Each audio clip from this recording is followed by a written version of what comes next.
Chapter 1286. Everyone was having a good time. After dancing to their heart's content, those who were familiar with each other sat together and played a drinking game. The rules of the game were simple. Everyone had to say one thing that they could do. If anyone here couldn't do it, they would have to drink. The long-bearded old man showered the crowd with sparks of magical light. From now on, no one is allowed to lie. Let us begin the game. The old man happily declared. Anna raised her glass and loudly declared, "I'll go first, I've never been afraid of death." Of course the death god isn't afraid of death. How sly of you, Gu Qing-shan smirked. Everyone shrugged their shoulders, raised their cups, and drank a cup.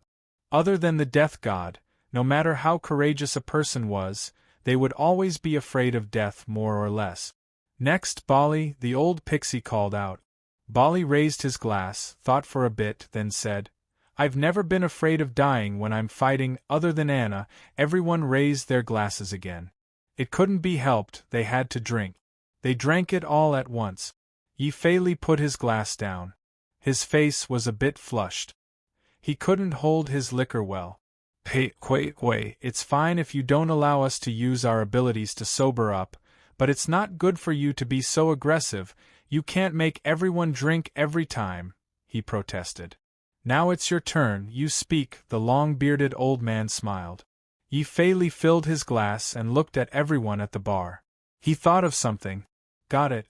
Yi Fei raised her glass and declared, "I've never liked men and I'll never like men." There was a burst of laughter. The men put their glasses down and appeared to be waiting for a good show. Miao, Yi Ru Shi, Anna, and the other female professionists had no choice but to raise their glasses. "That's too cruel, Yi Fei," Anna glared at her. Yi Fei giggled. "Sorry about that, this is what makes the game interesting." The ladies all drank their glasses. They exchanged glances, seemingly ready for revenge. "Let me do it," Miao said. She looked at Yi Fei and casually said, "I've never watched those kind of romance dealer movies." It was quiet all around. "Ah, are you sure he saw those?" Yi Ru Shi whispered. Miao crossed her arms and said angrily, "Yes, I happen to know that he had seen it." The next second, all the men picked up their glasses and drained them in one gulp. Yi Ru Shi looked at Zhang Young-ho in shock. Miao looked at Bali in surprise. Anna looked at Gu Qing-shan in shock. "Why are you here?" They thought at the same time. Anna couldn't help but poke Gu Qing-shan's ribs with her finger. Gu Qing-shan asked, "What is it?" "You don't have time to play with those things, so who showed you?" Anna whispered. Gu Qing-shan said honestly, "Fei Li is an expert in love. He said he could teach me and Ing Hao how to be in love." Hearing that, the girls silently turned around to look at Yi Fei. The atmosphere changed. "Yi Ru Shi, it's your turn," the long-bearded old man called out.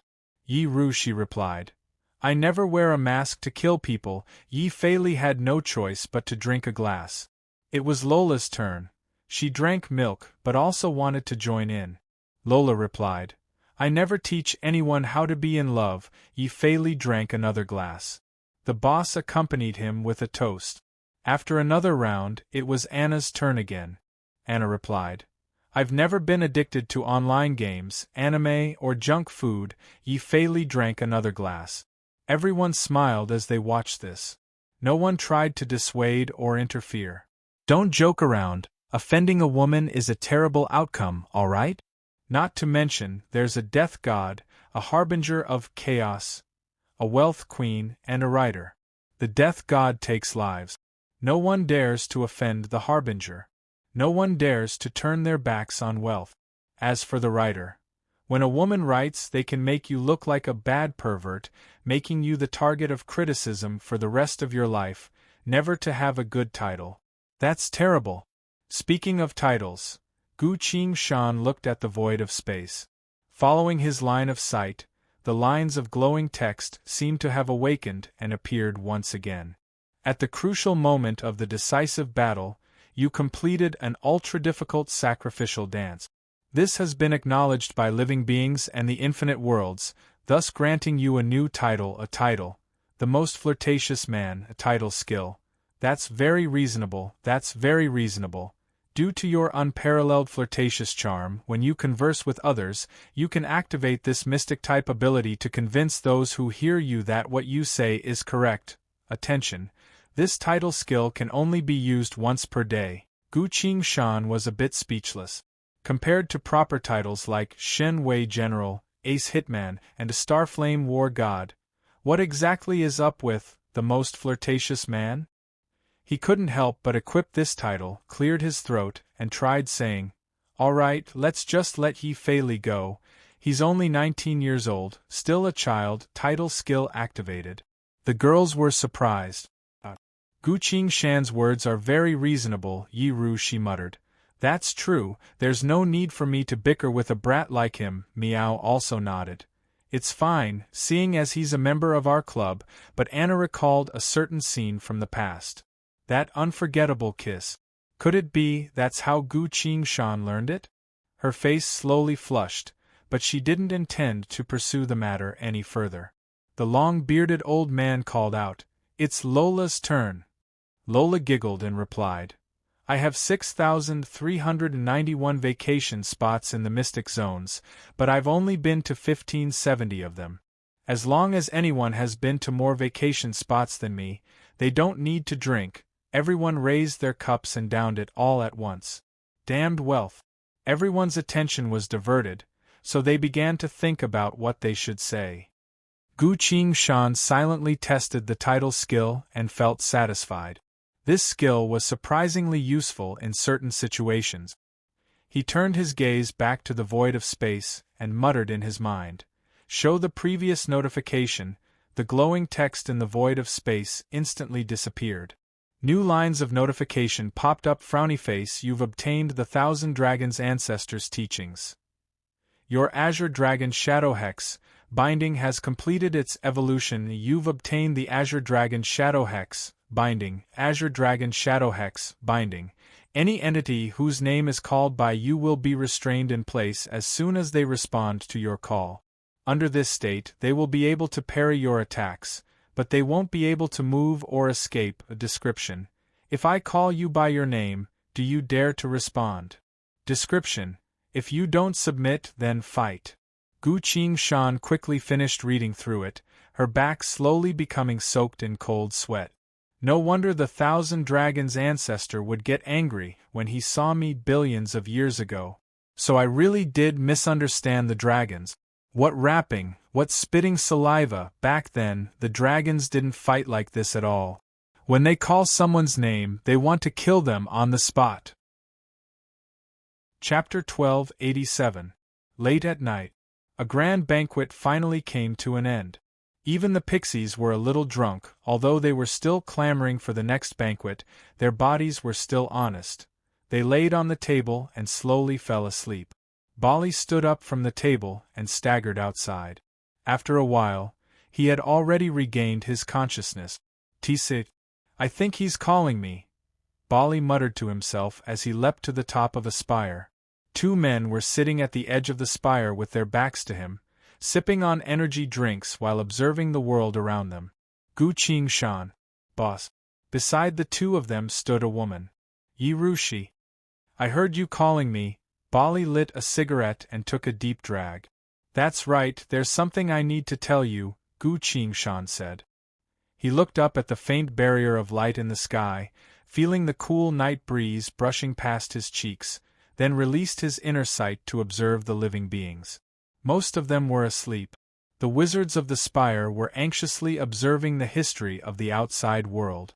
Yi Fei Li was still vomiting in the toilet. Zhang Young-ho was holding a bottle of water and accompanying him. Lola was asleep. After Little Meow finished drinking, it found a quiet place and continued to write its book. Anna emerged from the darkness of the spire and walked towards Gu Qingshan. Gu Qingshan reached his hand out. Anna held his hand and stood by his side, looking at the crowd quietly. Gu Qingshan then spoke up. "The sword of sacrifice that I used earlier had actually cost me trillions of prayers, so I hope that everyone can clearly understand that if danger comes again, I won't be able to do it again." After that, Gu Qingshan explained Lady Fusie's situation. Everyone fell into thought. Gu Qingshan turned to Yi Rushi and hesitantly asked, "You're currently the strongest of everyone here, can you tell us what state chaos is currently in according to your senses? How are you doing?" Yi Rushi replied, "During the previous battle, a large amount of origin power was absorbed from a chaos, causing it to fall into an unprecedented state of weakness. All of the chaos awaitings have also fallen into slumber, correspondingly." Yi Rushi snapped her fingers. A complete set of battle armor appeared from the void and appeared on her body. Her aura was brilliant and it was filled with a majestic power. Only then did everyone remember that apart from Yi Feili, she was also a chaos god. And the strongest one at that. The longer they sleep, the easier it is for me to borrow their power. Gu Qingshan, you saved me from that situation. Yi Rushi smiled and continued, "Anna and Miao are my type. I haven't made friends in a long time. So don't worry, I will protect these people with you." "Protect these people together?" Gu Qingshan smiled but didn't reply. He remembered the future he had foreseen. "I can't just stay here and do nothing." Gu Qingshan continued, "Now let us talk about the order, Lady Black Sea. I'm here, Gu Qingshan. Why do you still control the Demon King order, and not carry my order?" A pleasant female voice resounded. Gu Qingshan didn't answer and instead said, "You can now tell Bali and Boss about your request, they'll be in charge here," Lady Blacksea replied. "Very well, Sir Bali and greatest above the Star Crown, please listen to me. The order is currently in its most basic stage. To prepare for the upcoming battle, you will need to mobilize everyone to quickly evolve the order," Bali asked in surprise. "What is the order still in its most basic stage?" "The Human Legion is the basic stage of this order. The next stage is the Myriad Races Legion," Lady Blacksea replied. Everyone exchanged glances. "After carrying the order, my body has already recovered a bit," Boss muttered. "If that's the case, I don't need to say anything, everyone would probably go crazy to help you complete your evolution," Bali also smiled. He straightforwardly said, "Helping the order evolve is the same as helping everyone. Now that we're in a state of isolation, it's the perfect time to fully increase our strength. Once we leave this place, we'll be able to directly fight against the Wraith Realm." Gu Qingshan looked at Boss and asked deeply, "I actually have a question, why are you so sure that the Eternal Abyss will definitely lose?" Boss replied, "It's not like I can't say it, because the other party is a samsara. Perhaps you already know that the Wraith Realm originates from the samsara. This is a closed-cycle world structure. The Wraiths themselves are powerful, so after dying in battle, they would walk through their Huang Quan, using a secret technique to extract their souls and place them into the bodies of powerful Wraiths to resurrect." Gu Qingshan thought for a bit. That was indeed the case. Since the other party controls a fragment of Huang Quan, the deities that reincarnated from Huang Quan are all under the command of the Wraith. Because of that, the Wraiths would be able to quickly resurrect and rejoin the battle. Boss sighed emotionally. Such an unkillable and unclean opponent, never mind the Eternal Abyss, even if all the deities of the inner plane were to resurrect, they would still fall. Other than that, they also have a few allies, for example, a world called the Tomb of Myriad Beasts. In fact, they even have a few secrets that the Abyss has yet to discover. That's why the Eternal Abyss had also researched a few countermeasures. Unfortunately, they haven't been put to use in time. Countermeasures? You've already prepared them? Gu Qingshan asked. We've used the power of the Eternal Abyss to create a new batch of abyssal forms. These abyssal forms have all the characteristics of the Wraiths, Boss replied. So you're trying to infiltrate the other party's camp? Bali asked. Boss nodded. We've chosen a group of the most excellent people to carry these abyssal forms, then used all of our power to send them into the Wraith Realm, in order to destroy the Wraith Realm from the inside, Boss explained. That's a very good idea, Bali praised. But it's too late, all of us have returned to the past. The Abyss definitely wouldn't be able to stop the other party's attack, so it must have already awakened, Boss sighed. Gu Shan paused briefly, then said, "Destroying the Wraith Realm from the inside is too slow. I actually have another idea." "What idea?" Boss asked seriously. "Stealing Huang Quan." Gu Shan explained further. By stealing their Huang Quan world, they wouldn't be able to continuously produce wraiths anymore. Everyone was speechless. This idea was too far-fetched, but it struck the most crucial part of the other party's power. Boss slowly digested Gu Shan's words, then asked, "So you want to steal their Huang Quan world and fuse it into our world?" "That's right. During the previous battle, all of the worlds of the past have been fused into my eye, so I'm now a bit more confident in doing this," Gu Shan replied. His left eye was flickering with boundless illusions of worlds. The two-world techniques had already disappeared, but a new technique had also been created. "If I can really do it, however, this matter is too big. It will definitely cause the Wraith Realm to retaliate in a frenzy, so I need to come up with a foolproof plan. There's also the so-called Tomb of Myriad Beasts, as well as the other secrets of the Samsara. How can I be trapped here?" "Your eye," Anna worriedly said. "I'm only temporarily blind. The pixies have prepared a kind of medicine for me. I'll only need to wait until the world origin in my eye stabilizes before I can use it," Gu Shan replied. It was now that Anna calmed down. After all, the pixies' most powerful treasures were their healing treasures and offensive quipcraft. Boss and Bali exchanged glances, then nodded. Bali gladly said, "That's one solution. Once we return to the future, we'll be able to do so," Boss said. "We need to defeat the Wraith Realm as soon as possible. This might be the only way to force the Eternal Abyss to fall back into slumber, otherwise the consequences would be unimaginable." "Yi Ru," she said. "Then it's decided. We'll guard this place together, help the Order evolve, then prepare to steal Huang Quan in the future." Gu Shan looked at everyone and couldn't help but hold Anna's hand tightly. "No, that's not what I meant," he sighed and couldn't help but explain. The tragic scenes of the future were still vivid in his mind. If they continued to drift along the river of time, the 900 million world layers' only fate would be destruction. Destruction at the hands of the wraiths. At that time, even if we return, we won't be able to reverse the situation. Not to mention, there's still the reality gate that's about to be destroyed, the dying giant corpse, as well as Renedal. She wants to deal with Shifu. Gu Shan felt tense. "What's the matter?" Boss observed his expression and faintly noticed something. "There are a few things that must be done right away.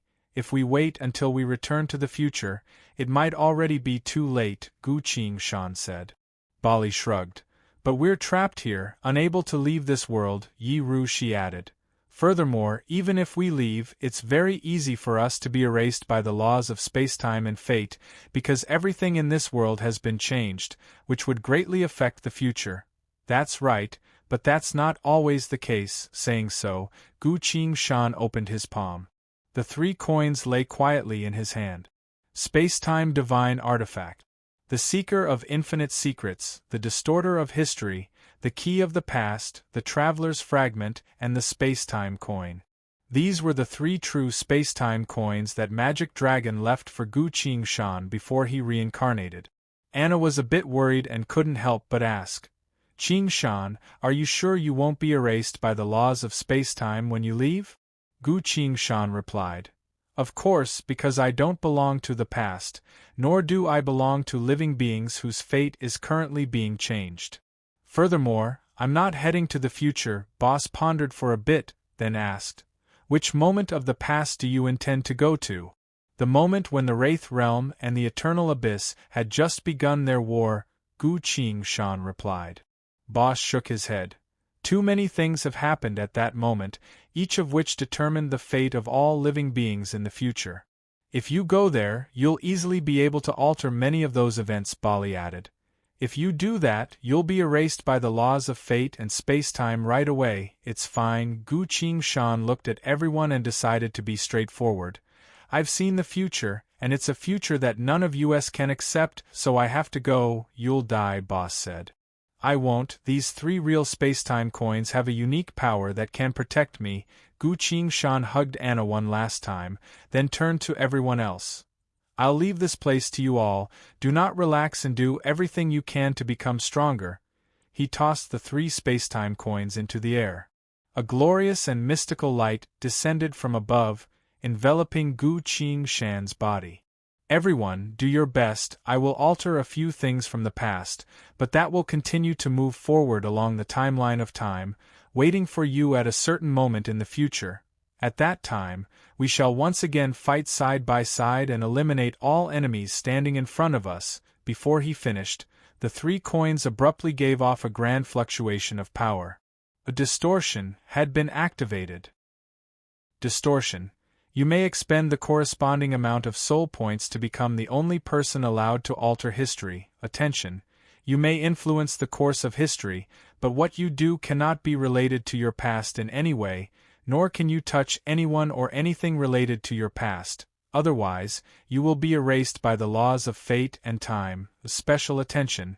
When you activate distortion, the space-time coins will lose their ability to travel back in time, until the moment you travel through the river of time. At the very next moment, Gu Qingshan disappeared from the spire. Chapter 1288. The storyline for the 3 space-time coins had already been written.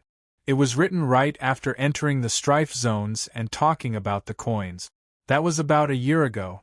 As for the distortion ability, it had already been written more than half a month before Avengers 4 was released, specifically in Chapter 146 of the Abyssal Scroll, Key of the Past.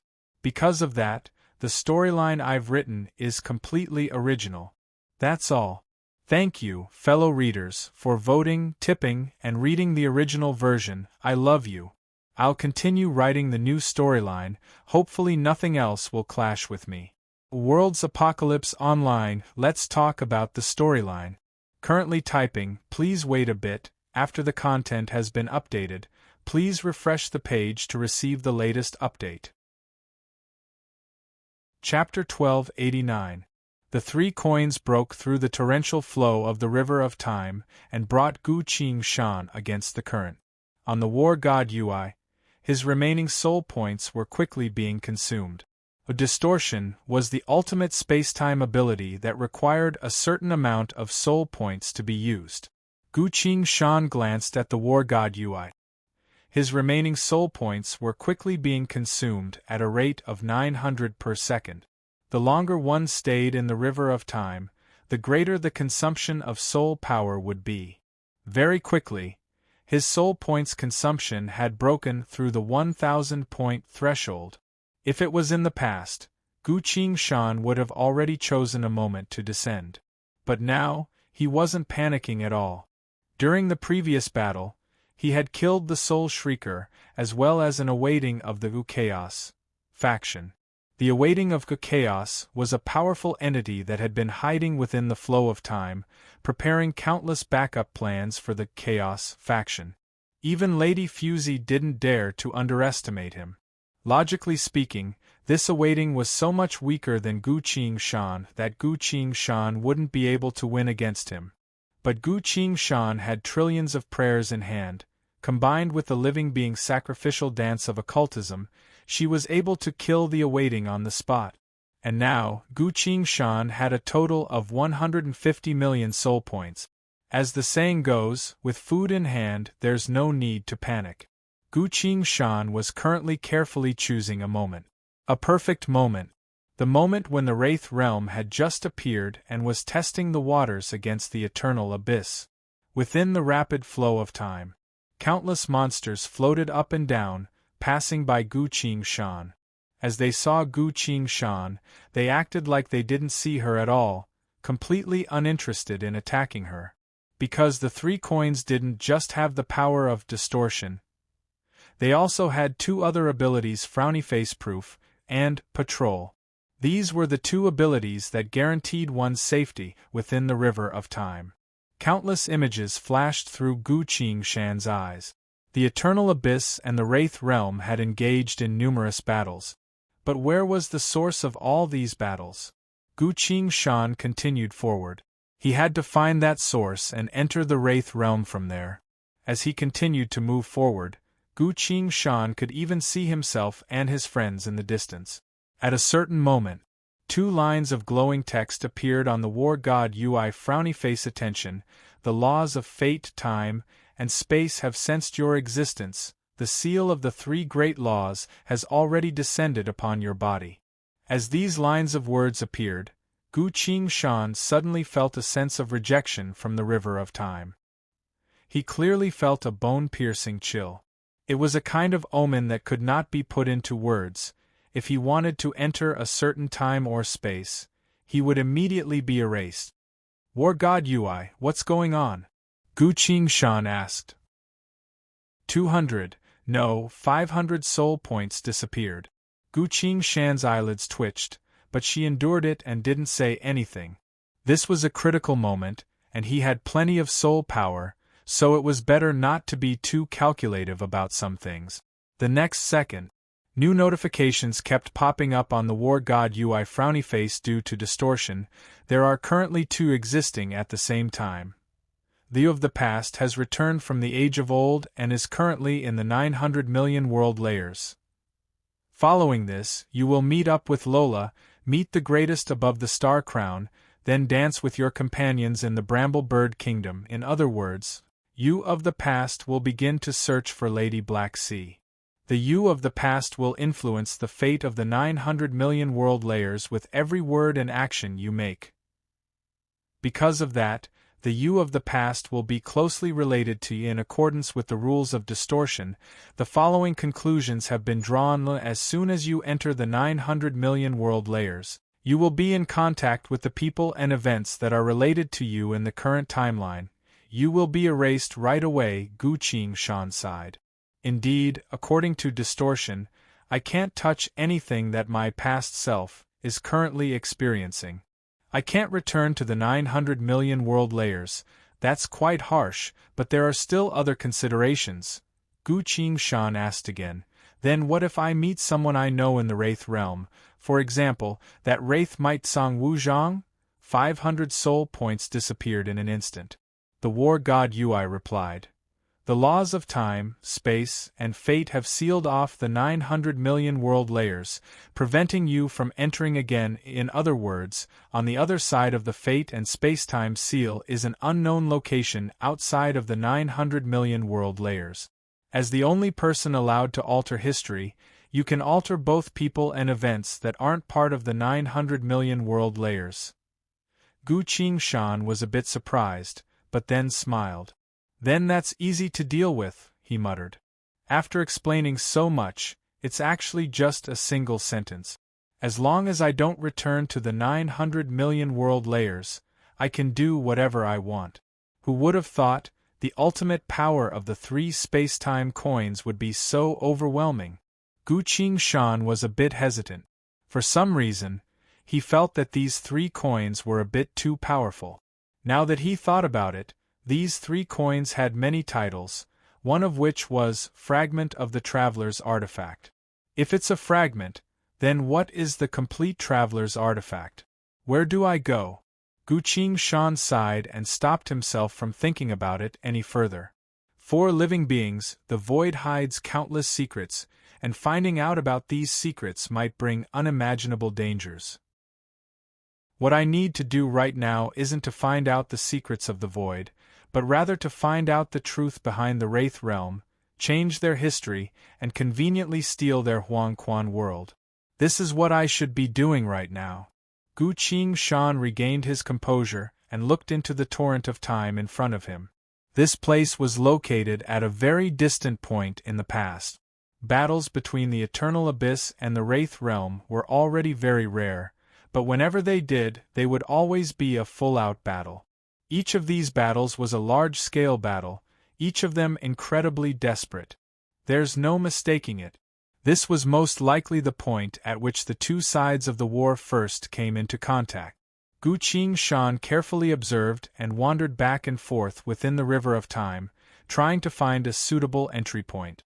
That's right, this is the right place, he muttered. Finally, He found the right moment and prepared to enter that space-time. A line of glowing text appeared on the War God UI frowny face. Attention. Once you've chosen a point of entry, you can no longer redo it. The power of the 3 spacetime coins will completely disappear at this point of time. You must begin everything from this point of entry, living all the way until that point in the future. Only then will the 3 coins begin to regain their power, because you came from the temporal oasis, the world of the spire. The future you need to arrive at will be the future that the isolated world of the spire will arrive at. Have you truly decided to begin from this point of entry? Gu Qingshan stared at the scene of the battlefield and silently chuckled. He held the 3 coins tightly and entered that space-time.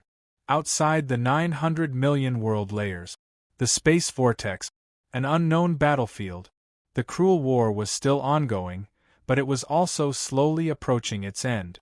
The corpses on the ground were pushed aside. As soon as Gu Qingshan stood up, he had already thrown a corpse into his inventory bag and turned into the other party's appearance. His sword chi surged forward. Almost instantly, his body was covered in wounds of various sizes, as if he had just gone through an intense battle. The roars of abyssal monsters resounded from not too far away. I need to hurry. Gu Qingshan clutched his wound and staggered towards a certain place. It was a place that was being guarded by countless corpses. Every cultivator wearing a Yaksha mask had already died in battle. But from the looks of it, they were protecting something with everything they had at the moment of their death. Gu Qingshan rushed forward and pulled an unconscious man out from the pile of corpses. There was a pile of broken treasures next to him. From what Gu Qingshan saw in the River of Time, everyone was protecting him. He was a big shot. And he wasn't dead yet. Hurry up and wake up. Gu Qingshan slapped his face. The other party was still unconscious, completely unmoved.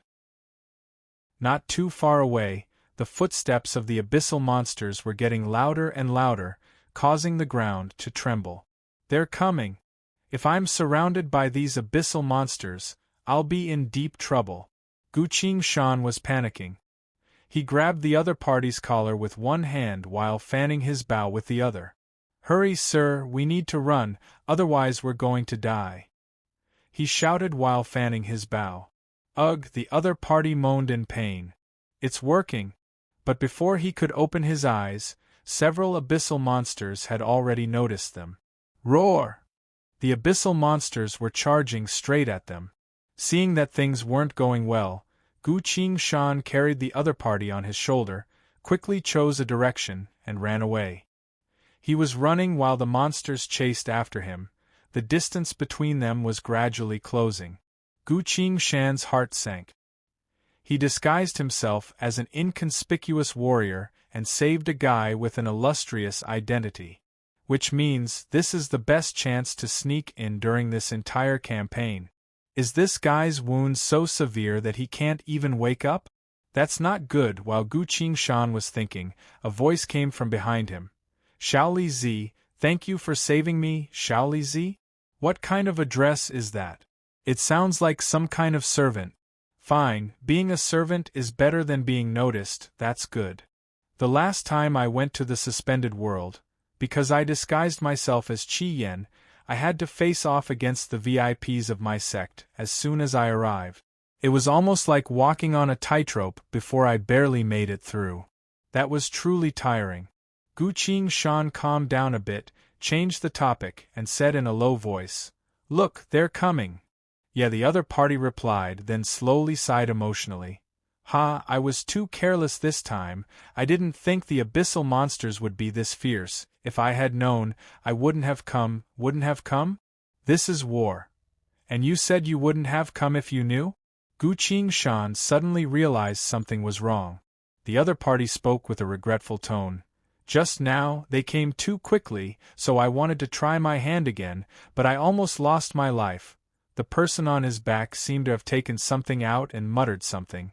All of a sudden, a strange power fluctuation drifted around their bodies.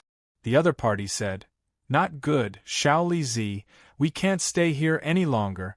We need to return to the Tomb of Myriad Beasts right away. Wan, the Tomb of Myriad Beasts?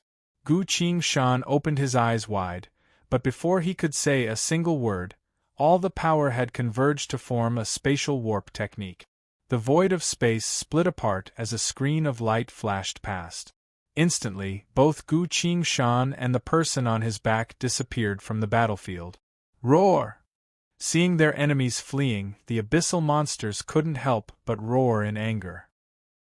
After chasing for so long, the enemy had already escaped. This was truly depressing. They turned to leave, preparing to unleash their fury on their other enemies. Chapter 1290. A faint flash of light. Two young men appeared from the void of space and landed on the ground. We're finally safe. It's currently daytime, we'll rest here until nightfall before returning, one of the young men spoke with a commanding tone. He took off his armor, changed into a red robe, then took out a set of bedding and laid it out on the ground. The other young man responded. He held a longbow in his hand and looked around vigilantly.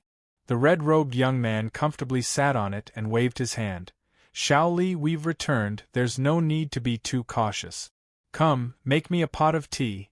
The young man called Shaoli was wearing a set of broken armor, wielding a bow and stood still without moving.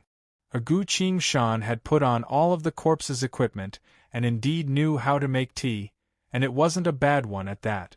But he didn't know what kind of tea she wanted to drink. A breath's worth of time passed. He opened his mouth and spoke. I'm coming, but I saw that you were struck in the head by a monster earlier, that's why you fell unconscious. Does your head still hurt? This was the truth. The red-robed young man's helmet was broken by the monster, and he fell unconscious from the intense impact. The young man was surprised.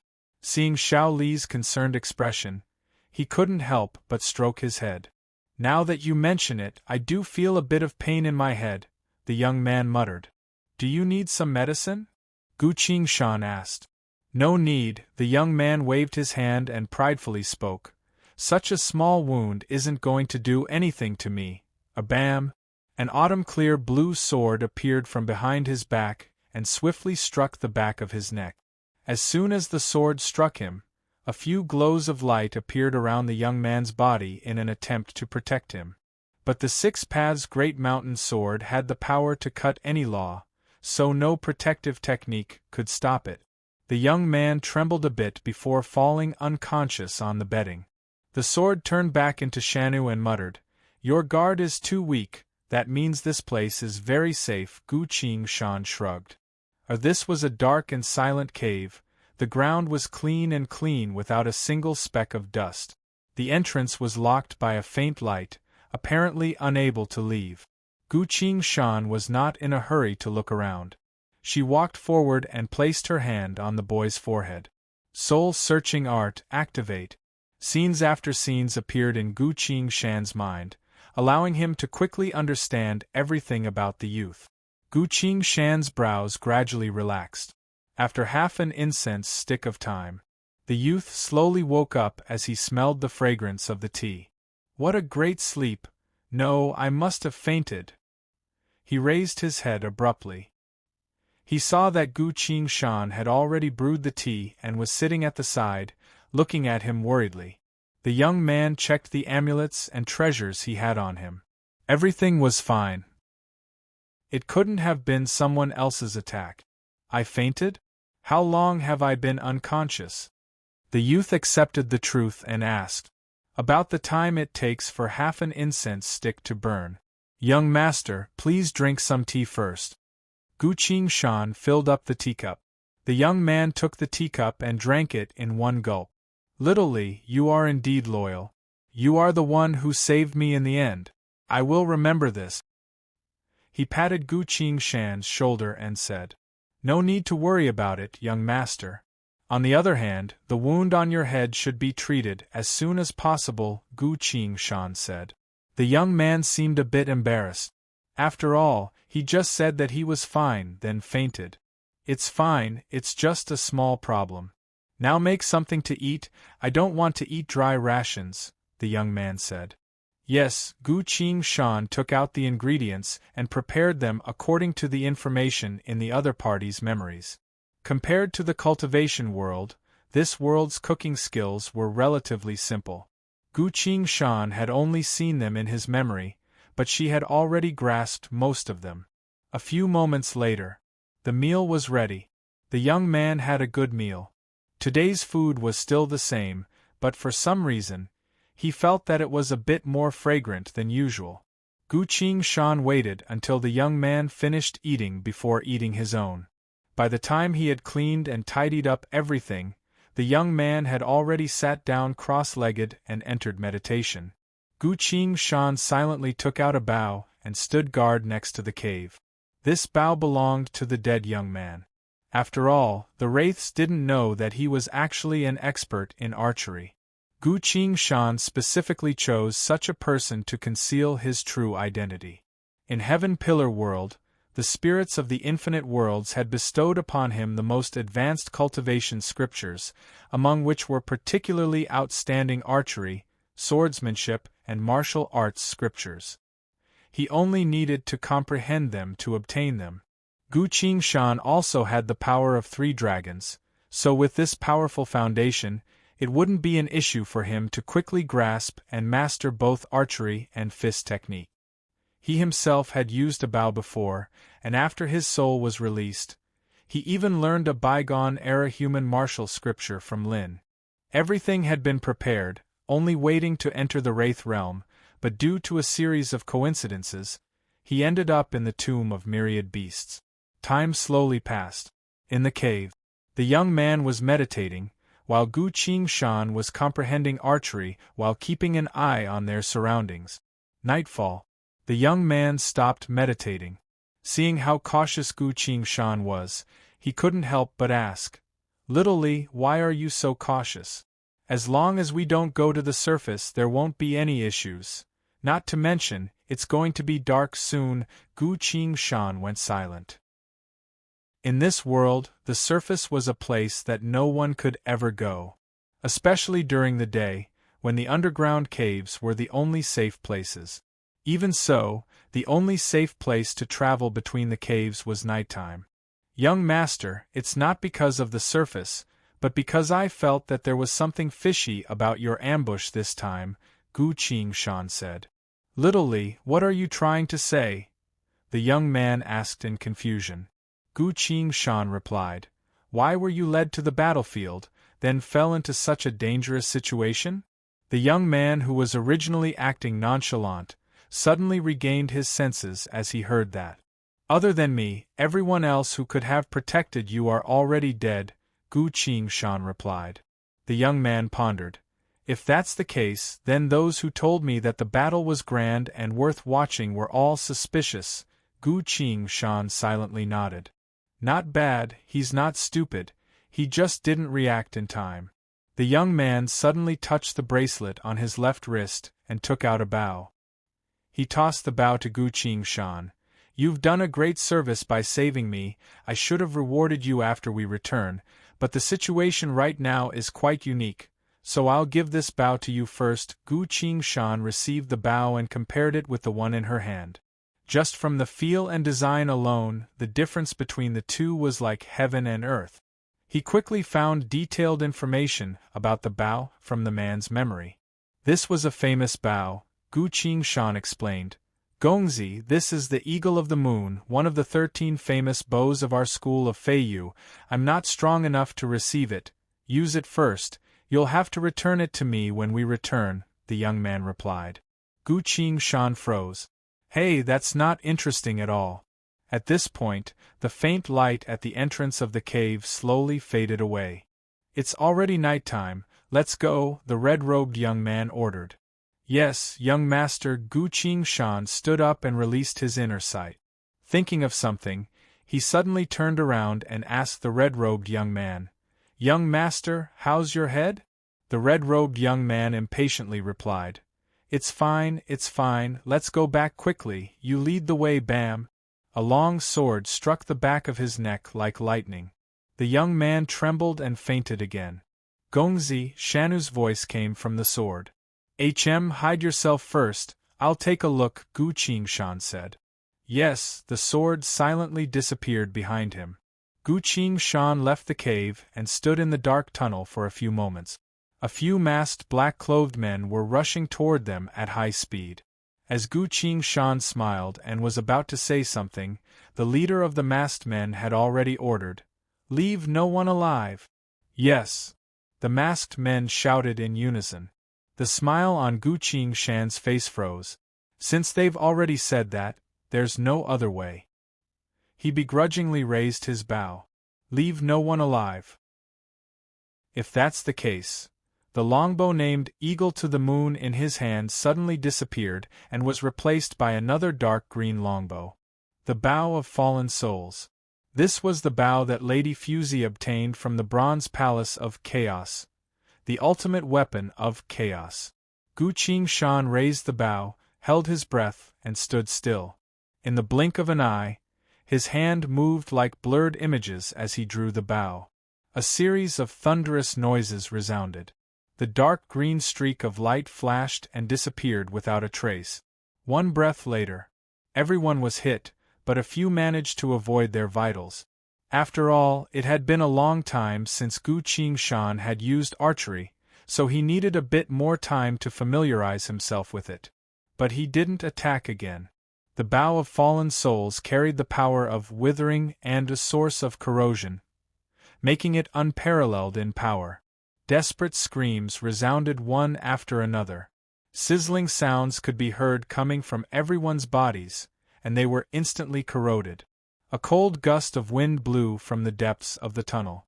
All of a sudden, black figures appeared from the void of space, manifesting as a ferocious giant beast of darkness.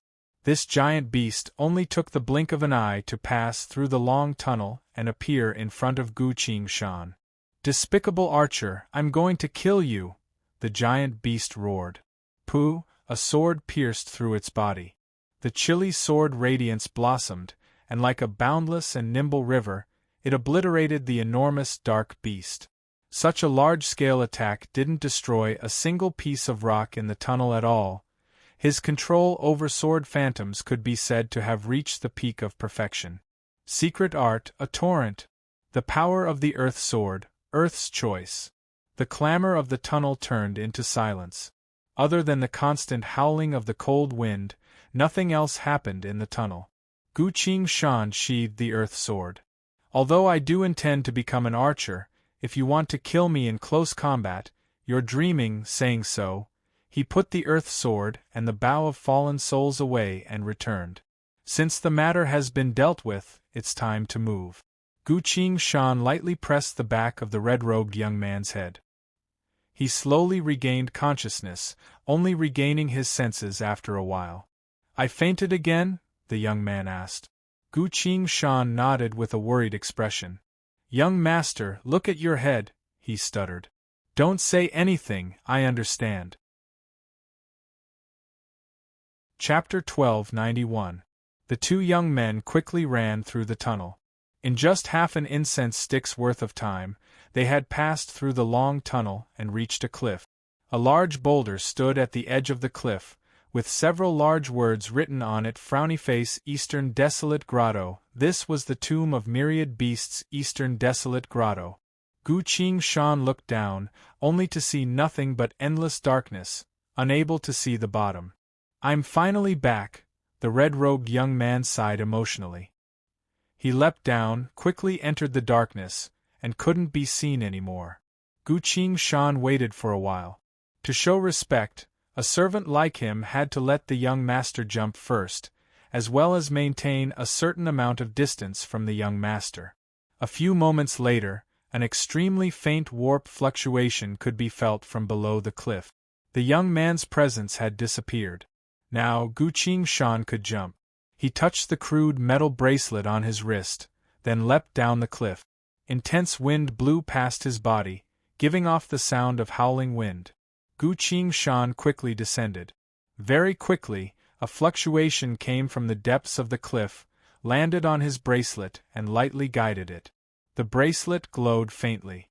Through this faint glow, numerous powerful thoughts swept past Gu Qingshan's body, then moved away, allowing him to continue descending. Gu Qingshan couldn't help but feel his hair stand on end. Those entities just now gave him a feeling of being invincible with just their thoughts alone. Although he already knew the truth from that young man's memories, he still wanted to see it for himself. Gu Qingshan released his inner sight to observe his surroundings, only to see several large skeletons buried on the outer walls of the cliff, so numerous that there were no gaps between them. These skeletons gave off a fearsome presence, moving back and forth around Gu Qingshan. Gu Qingshan could clearly sense some sort of consciousness within these presences. He didn't doubt that if he lost the metal bracelet that represented his identity, he would immediately be killed by some sort of danger. Time passed in the blink of an eye. Gu Qingshan was enveloped by a streak of light, slowly slowing down until he stopped in midair. The surrounding cliffs were still filled with skeletons, giving off a terrifying presence. Suddenly, a light flashed. Gu Qingshan felt the world spinning around her. Then, the scenery around her suddenly changed and her feet landed on the ground. A new world appeared in front of Gu Qingshan. In the peach blossom forest. The entire peach blossom forest was an entire few hundred steps in length. There were no other trees in the forest, and the fragrant grass was fresh while fallen petals prowled about in profusion. Under the illumination of the setting sun, it revealed an expanse of tranquility and peace. Someone said, "Li San, you're really lucky." Gu Qingshan looked over. A young man with two skinny horses was standing below the teleportation platform. This was young Lord Zheng's other attendant, Feng Lu. Servants like them didn't have names. They were only ranked in the family. Unless they became an official professional, they would be given a name by the clan.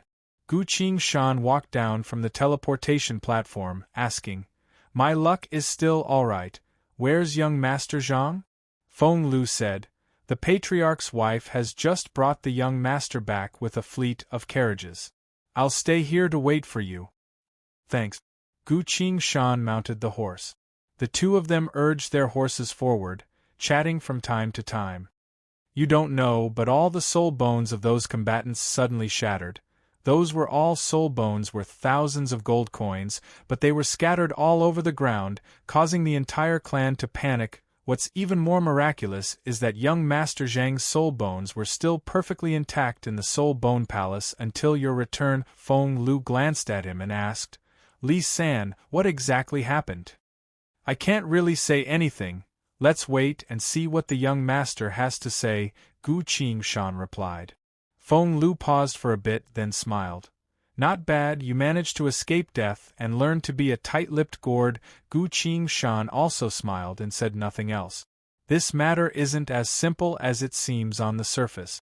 As a servant, I should abide by my duty, and keep my mouth shut before the clan says anything.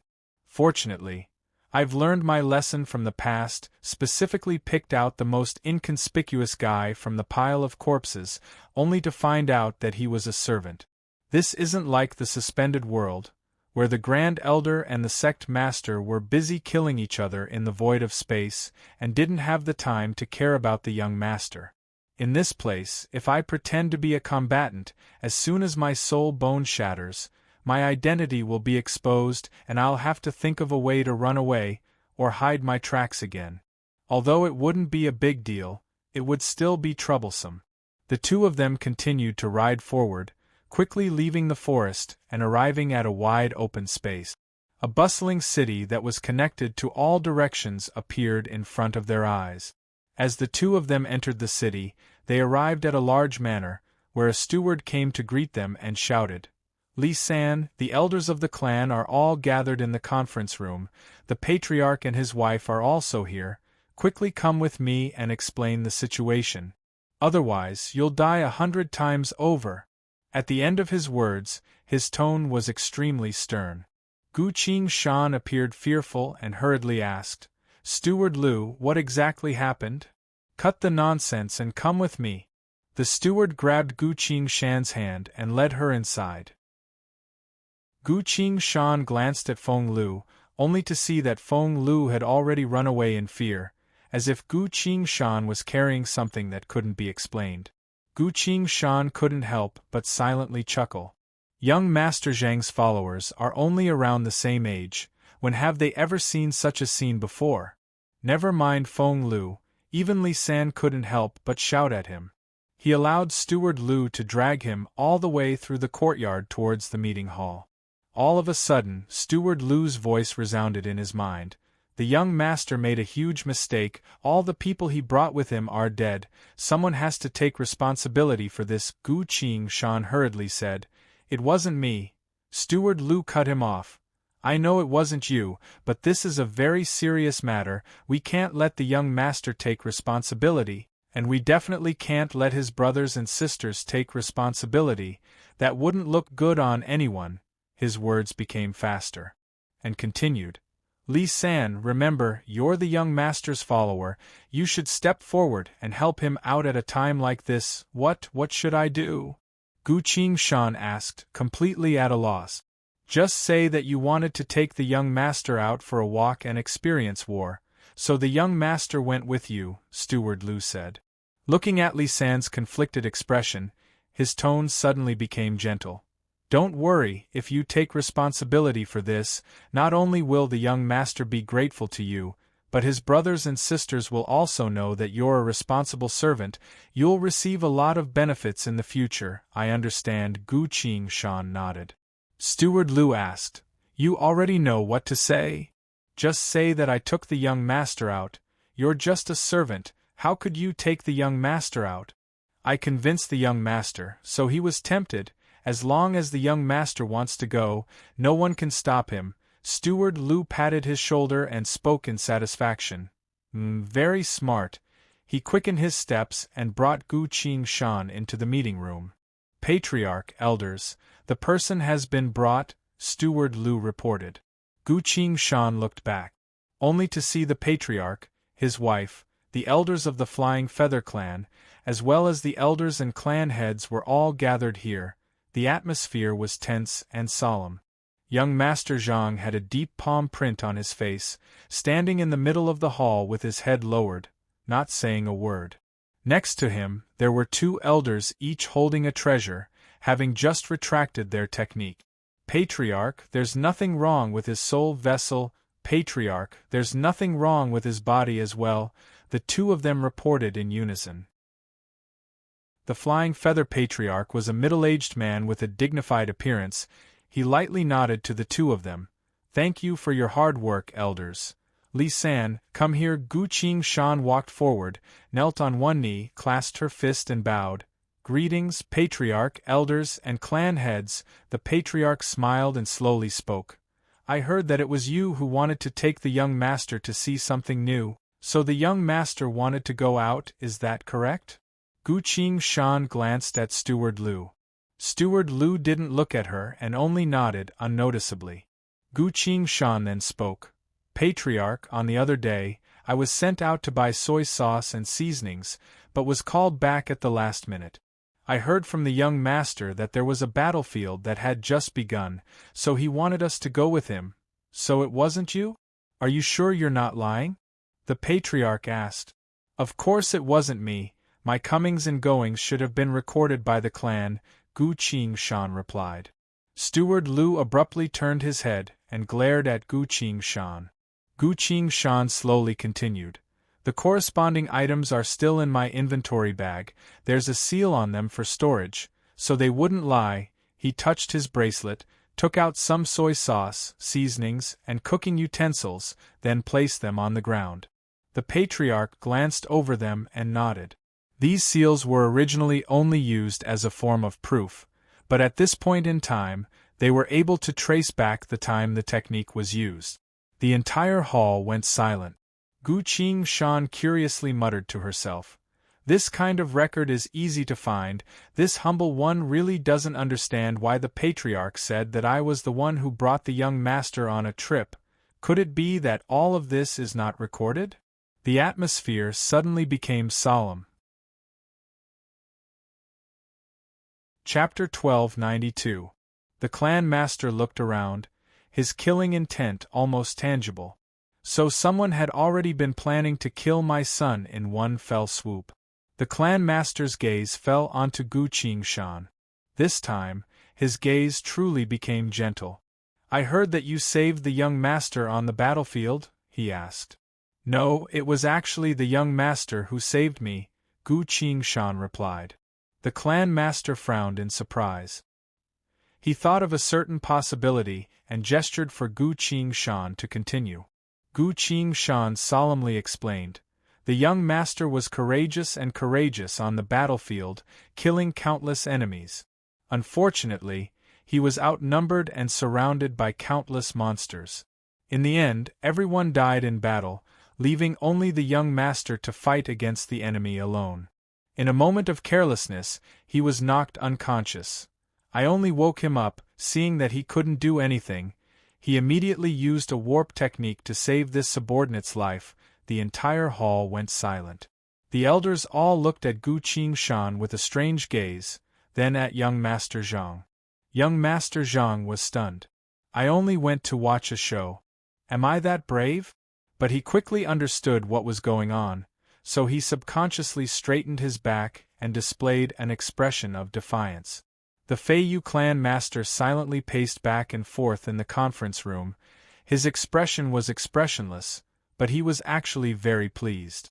As soon as Gu Qingshan's words were spread, the nature of this matter would change. His son, from a person who was tricked into joining the battlefield, would become a brave and fearless warrior who led the charge. This kind of reputation was extremely important to the heir of a clan. The clan master stopped and sternly declared, "Regardless of how well this unfilial son fought on the battlefield, it was thanks to this servant who woke him up at the crucial moment, otherwise he would have already died in battle." That was the final word. This matter had been confirmed. As soon as it was announced, the young master's reputation would slowly be restored. Gu Qingshan lowered her head and kept her mouth shut. The clan master had already decided on this matter. If a servant like me were to say anything else, it would only be superfluous. The clan leader looked at Gu Qingshan and said in a low voice, "Our flying feather race has to be punished for mistakes and rewarded for meritorious deeds. You have successfully brought the young lord back. This is a great merit." The patriarch's wife continued, "That's the right thing to do. Chang Sui Li-san, tell me what reward you want." Everyone looked at Gu Qingshan with mixed feelings. With just a few words, this brat had accomplished what the patriarch's faction had been working hard to achieve, erasing the plans of many people from the other factions. Gu Qingshan then clasped her fist and spoke with a clear voice. "This subordinate has no other intentions. I only wish to join the school and serve the clan." This was the most crucial point. Gu Qingshan also pondered over this for a long time. To be chosen as the young master's follower, his identity must have been checked countless times. There was definitely no problem. What Gu Qingshan wanted was precisely this type of identity that wouldn't be suspected by others and could stand up to investigation. Only by having a clean identity and slowly growing stronger would he be able to win the trust of the various forces and VIPs of this world, walk to the upper echelons of this world, investigate the secrets of this world, and obtain more information. In truth, even young Lord Zhang didn't fully understand a lot of things in this world. In this world, if one wasn't strong enough, they weren't allowed to know too many secrets. This rule was actually a form of protection. That was why Gu Qingshan's first step after thinking for a long time was to join the school.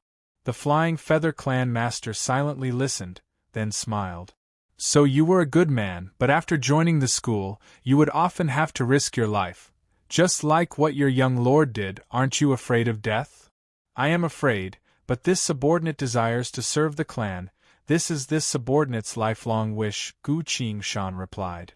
This was the standard answer.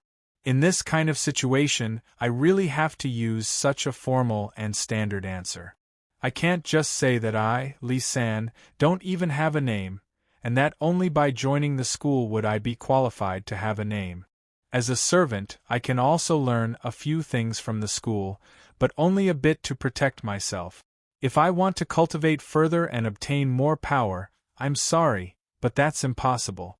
Hearing that, the clan master thought for a bit, then replied, "You're someone who has been to the battlefield, you've seen the wraiths and monsters fighting with your own eyes, you've also participated in the war, so you're suitable to join the school. Very well, what did you learn before this?"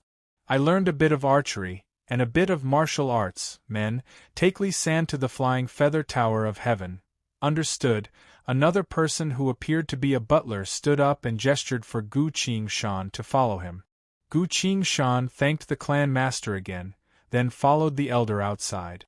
As he was about to leave, the clan master's voice resounded from behind him.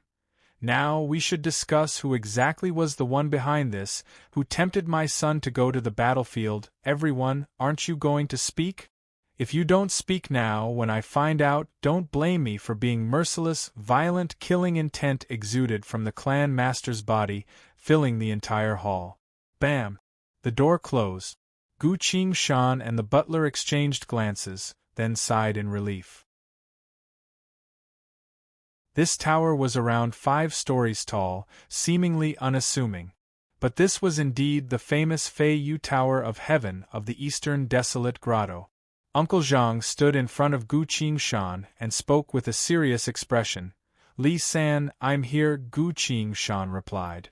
"Remember well, you saved the young master, so you should know your limits. That's why the Patriarch allowed you to join the school." "I'll remember the Patriarch's orders. I definitely won't associate myself with those with ulterior motives." The butler nodded in satisfaction, turned around, and unleashed several dozen seals on the tower. After a few dozen breaths' worth of time, he finally retreated while breathing heavily, wiping the sweat off his forehead. "All right, go in. Remember to pay respect to each floor. The Spirit Link artifacts are on the 1st to 3rd floor. The higher you go, the more powerful the Spirit Link artifact will be, but the 4th and 5th floors are empty. There's no need for you to ask about this. Go. As for what Spirit Link you Spirit Link with, that'll depend on your luck. Remember not to force yourself, otherwise don't blame me if you die." "Thank you, Uncle Zhang," Gu Qingshan replied, opened the door, and went in. Just a few steps in, the door was abruptly closed behind her. Gu Qingshan didn't mind and looked around at the various decorations inside the tower. On the 1st floor, there was a raised platform in each of the 4 directions, each of them worshipping a leaf, a nail, a bone, and a remnant book. Following Uncle Zhang's instructions, Gu Qingshan first worshipped the feather. Suddenly, a powerful force came from the leaf and pushed him away. Gu Qingshan was stunned. Was I rejected? He worshipped the remnant book. Another force came from the remnant book and pushed him a few meters away. Then, the nail and the bone were the same. How interesting! I didn't think these broken artifacts would be able to push a Sumeru Lord Realm cultivator like me away. Gu Qingshan silently thought as he headed upstairs. The 2nd floor. There were 3 raised platforms in 3 different directions, each worshipping a rock, a drop of water, and a handful of soil. Gu Qingshan worshipped them, but was pushed away again and again. He begrudgingly went up to the 3rd floor. This floor was divided into 2 directions, each worshipping a scale and a feather. Gu Qingshan looked at the feather and recalled the relevant information from young Master Zhang's memories. This feather was the origin of the name of the school of Fei Yu.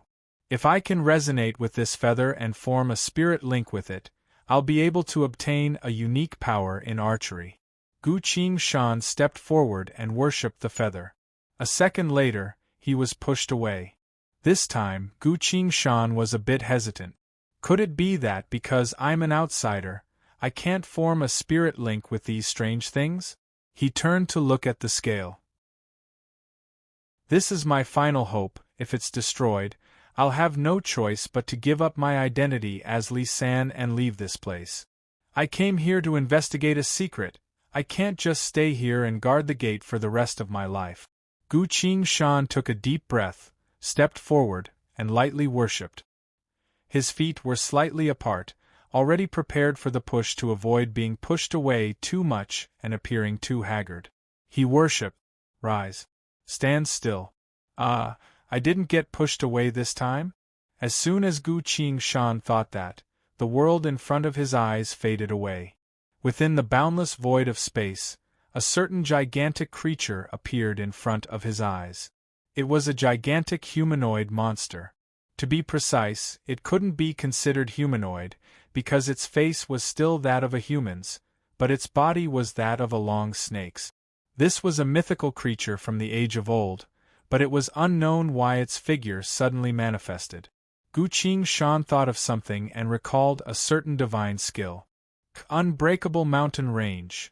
Could it be that I can resonate with this scale because I know this divine skill? All of a sudden, he felt a burning sensation on his hands. Mystical natural runes appeared on his hands, flickering in and out of existence, giving off a mysterious power. A line of glowing text quickly appeared on the war god UI frowny face. You've successfully resonated with the target and completed this spirit linking. You've become a spirit-linked martial artist. Your spirit linking technique is Fist Arts. Chapter 1293. The resonance had succeeded, but the supernatural phenomenon in front of him still hadn't disappeared. Gu Qingshan didn't know what else would happen next, so he could only wait and see. The gigantic creature dragged its long snake body, completely still in the endless darkness. As Gu Qingshan took a closer look, he found that its body was nothing more than an illusory shadow. This illusory shadow was attached to some sort of reality. Indeed, the only thing left of it was its skeleton. From head to tail, its entire skeleton was covered in cracks, many of them had already disappeared. All of a sudden, it seemed to have noticed something and looked towards Gu Qingshan. Gu Qingshan was immediately unable to move. Both his soul vessel and body were frozen. No matter how hard Gu Qingshan tried, he couldn't move a single inch. The gigantic creature slowly moved and arrived in front of Gu Qingshan. While floating in the endless void of space, Gu Qingshan was only as big as the creature's eye. The creature observed Gu Qingshan and spoke in a thunderous voice. How troublesome, Devil King of Huangquan, Mountain Lord of the Divine Mountain, I cannot let you die here. Following this declaration, Gu Qingshan felt the restraints on his body slowly disappearing. It recognized my weapon? Who is it? Where did it come from? Why did a piece of scale fall into the tomb of myriad beasts? Gu Qingshan had a lot of questions, but didn't have the chance to ask them. A powerful pulling force pulled Gu Qingshan's body, pulling him towards the void of space. The creature hurriedly spoke. I can pass this power of mine to you, but you must leave immediately, lest you die without a doubt. It did everything it could to make the bones on its body give off a faint light to illuminate the endless darkness. As Gu Qingshan looked around, he couldn't help but hold his breath. That darkness wasn't darkness at all, rather, it was filled with countless black insects that covered every inch of Gu Qingshan's vision. The creature's bones were pierced through by several dozen bronze chains, tightly bound. Its body could only barely move within a short distance. It was trapped inside the sea of black insects, but the black insects seemed to have sensed something and began to move. Pft! A black insect let out a sharp cry and rushed towards Gu Qingshan. Go! The enormous being roared like a thunderclap. Gu Qingshan felt the pulling force abruptly increase in strength, pulling him away in the blink of an eye. His unparalleled speed made everything around him a blur. Gu Qingshan felt that she was falling and falling. Suddenly, he saw that the black insect was still chasing after him at the end of his vision.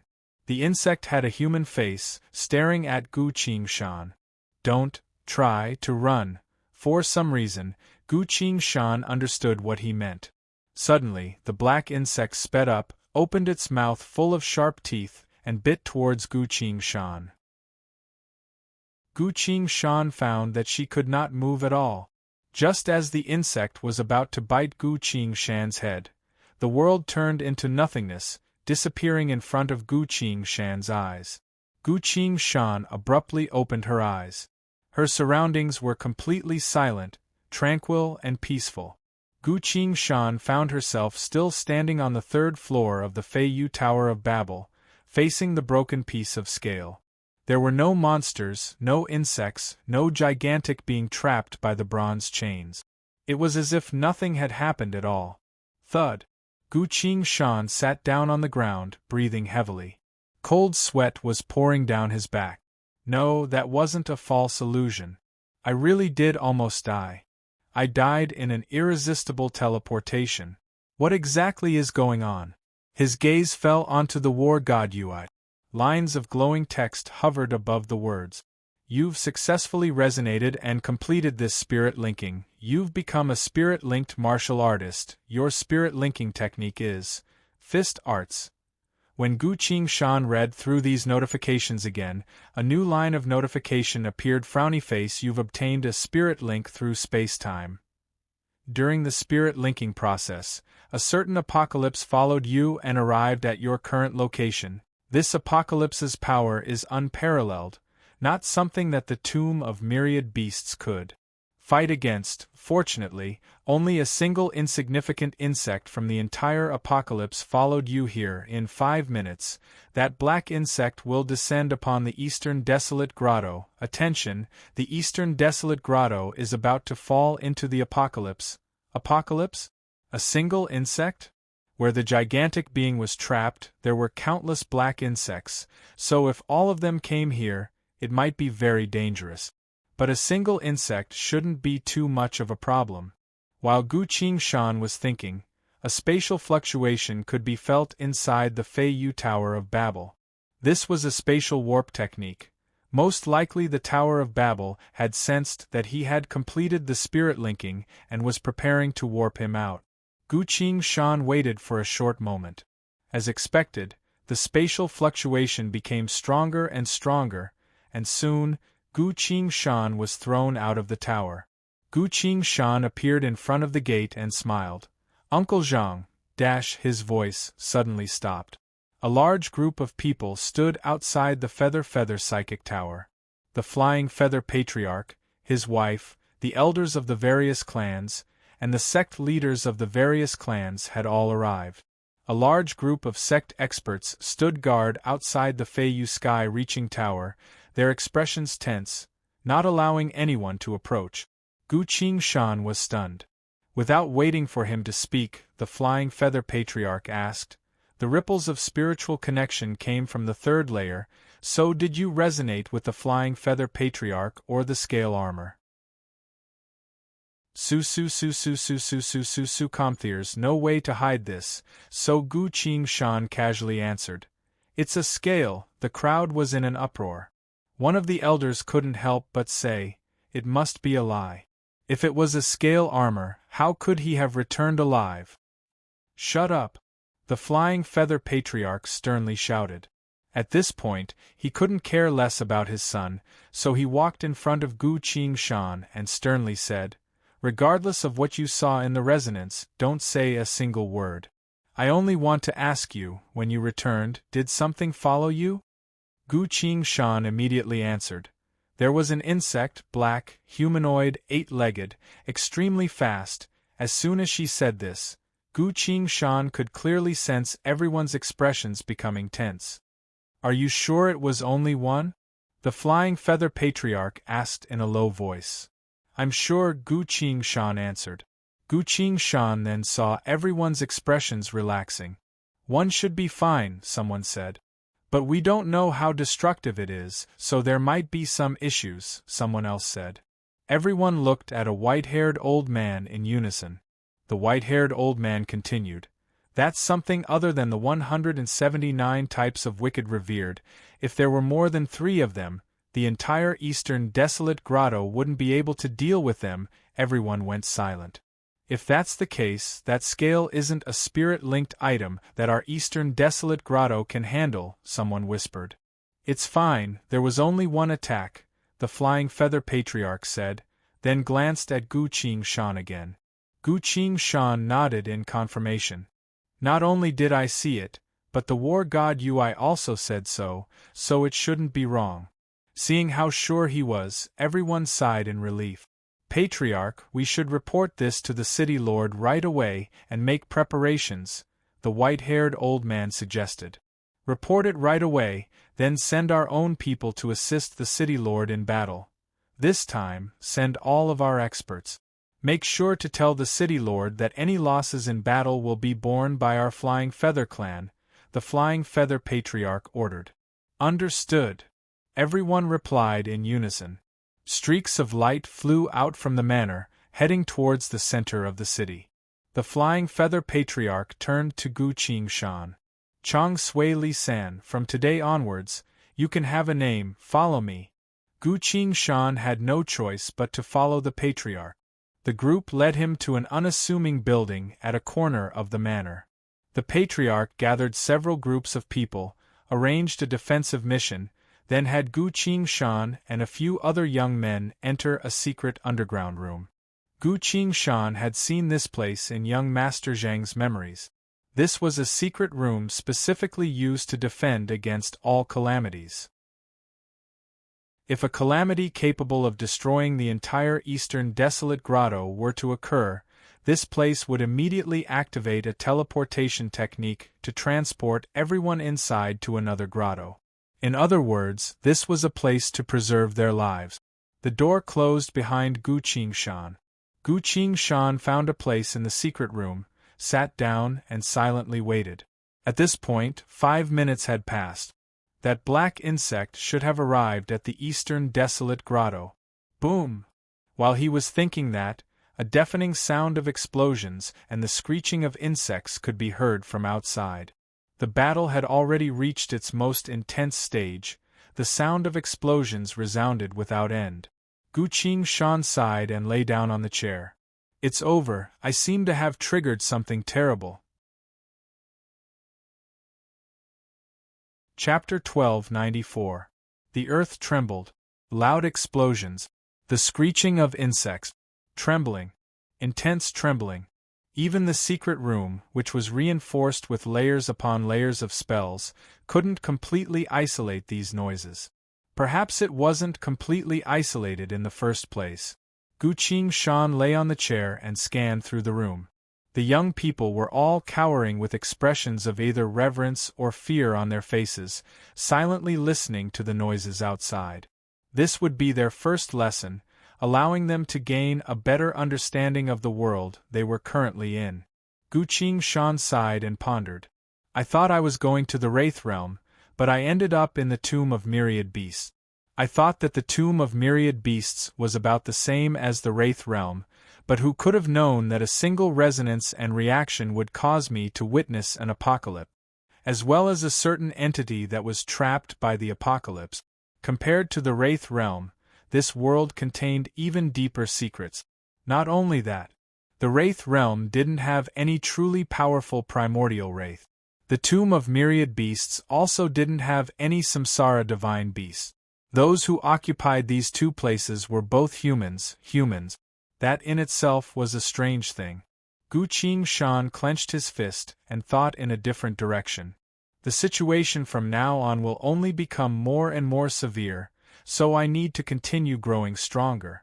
Earlier, I was busy fighting against the Soul Shrieker, but now that the decisive battle is over, I'll probably have some time to properly cultivate.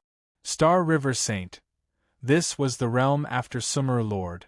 According to the knowledge given to me by the world spirits of the past, there was a huge gap between Sumer Lord and Star River Saint. To become a Star River Saint, one must first trigger the laws of heaven and earth to manifest the spiritual heavenly tome and virtuous karmic tome within one's body. The spiritual heavenly tome requires the cultivator to grasp enough Tao techniques, while the virtuous karmic tome requires the cultivator to accumulate enough karma. Only when both Tao techniques and karma have been gathered can a cultivator attempt to break through to Star River Saint realm. However, manifesting the spiritual heavenly tome and virtuous karmic tome requires an absolutely safe environment, so this secret room isn't suitable for it. After this matter is over, I'll have to start cultivating. While thinking, Gu Qingshan observed the young people in the secret room. Suddenly, he saw young Master Zhang with a woman. The two of them said something, and young Master Zhang walked towards him. "Hey, Li San." Gu Qingshan returned to her senses and smiled as she cupped her fists. "Young Master." "Yes." Young Master Zhang sat down next to him and opened his arms. Gu Qingshan understood. She took out the longbow named Eagle to the Moon and put it in his hand. Young Master Zhang put away his bow and said in a low voice, "Come, tell me, what did you see when you resonated with that piece of scale?" Gu Qingshan said, "Clan leader forbade me to say it." Young Master Zhang said, "Normally, everyone is kept in the dark. Only those official martial artists, bone masters, and archers will know the corresponding things according to their strength. This time, there is a secret that we know but the clan does not. You should tell me and let me hear it." "I don't think that's a good idea. It's not a good idea to go against the Patriarch's orders." Gu Qingshan hesitated. Young Lord Zhang's face sank. He turned around to look at the girl, then turned back and spoke with a gloomy tone. "Li San, even if you've entered the school, you're still my servant. You dare to go against this young master on such a matter?" Gu Qingshan paused. Young Master Zhang's desire for secrets is too great. In truth, young Master Zhang had already resonated with the scale and successfully linked to it, but he hadn't officially entered the school yet and was still practicing basic archery. There was no need for him to be in such a hurry. And so Gu Qingshan looked at the girl not too far behind young Master Zhang. The girl's appearance was normal, but she gave off the presence of a ruler, clearly someone who lived a comfortable life. Thanks to young Master Zhang's memories, Gu Qingshan was able to recall this girl's identity. She came all the way from the Western Sea Grotto, a direct disciple of a certain powerful school. Of the 8 grottos in this world, Eastern Desolate was the weakest, while Western Sea was much stronger than Eastern Desolate, so it was basically the strongest grotto. So after this girl arrived, she was treated generously by both the city lord and the various clans. But Gu Qingshan's heart turned a bit colder. This young Master Zhang, to help an outsider obtain information, he's willing to go this far? After all, I've just saved his life and helped him out of a difficult situation. Not to mention, if you have any information you can exchange with me, I can tell you, but I already know everything you know, so why would I tell you so much? But I'm indeed his follower, so if I don't tell him anything and anger him, there will be problems." Gu Qingshan didn't bother thinking about it anymore, so she glanced at the war god Ui and equipped herself with the new title. "The most flirtatious man, young master, come with me," Gu Qingshan stood up and said. Young Master Zhang was surprised. Seeing that Gu Qingshan was already walking towards the girl, he had no choice but to quickly follow. Gu Qingshan brought young Master Zhang back to the girl's side and told the two of them, "This is a very dangerous matter. If I told you, it would attract even more of those insects, so I didn't dare to tell you. Please don't blame me, young master." Title skill activated. Young Master Zhang and the girl were both surprised. "What he said makes a lot of sense," young Master Zhang muttered. "That's right, if that's the case, then we definitely can't tell him. We'll have to wait until this storm is over, then we'll think of a way to make sure that no one can ask him about it," the girl said with a stern expression. However, her expression suddenly became lively, and she no longer had that indifferent look from before. Gu Qingshan smiled brightly and nodded. "That's right." The girl pondered for a bit, then seemed to have made some sort of decision and suddenly said, "You go first, I have something to tell Li San." Young Master Zhang looked at Gu Qingshan, then at the girl. "Don't worry, the things I promised you, not a single one of them will be missing," the girl said.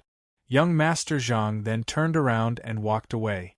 This time, it was Gu Qingshan's turn to look at the girl, then at young Master Zhang who was walking away. What's the meaning of this? Could it be that when I made young Master Zhang give up on his thoughts, this girl had other thoughts instead? The girl waved her hand to create a soundproof barrier, then said, Li San, you don't have a name yet, so I'll call you that for now, Gu Qingshan replied. Very well, Your Excellency I came from the Western Sea Grotto. Zhao Qiong of the school of Shanhai. Gu Qingshan nodded and waited for the other party to continue. Zhao Qiong continued. There are a total of 72 cities in the Eastern Desolate Grotto, and this city we're currently in is the second to last city among the 72 cities. Even the 72 cities of the Eastern Desolate Grotto combined cannot compare to the strength of my school of Shanhai. Gu Qingshan was surprised. Zhao Qiong smiled. I'm saying this because I want you to have a better understanding. In truth, during the spirit linking process, there are many who can resonate with the apocalypse, but very few who can continuously cause the apocalypse to descend. Gu Qingshan still didn't know how to respond to this. However, he had already come back to his senses. So this girl really thinks that I can cause the apocalypse to descend just by talking. In truth, I've only equipped Most Amorous Man, and activated the title skill So Reasonable. That's why she believed me. But she said that there are very few who can continuously cause the apocalypse to descend, very few, which means there are. How could there really be such a person? Gu Qingshan felt a chill in his heart. Seeing his stern expression, Zhao Qiong thought that her plan had worked, so she continued.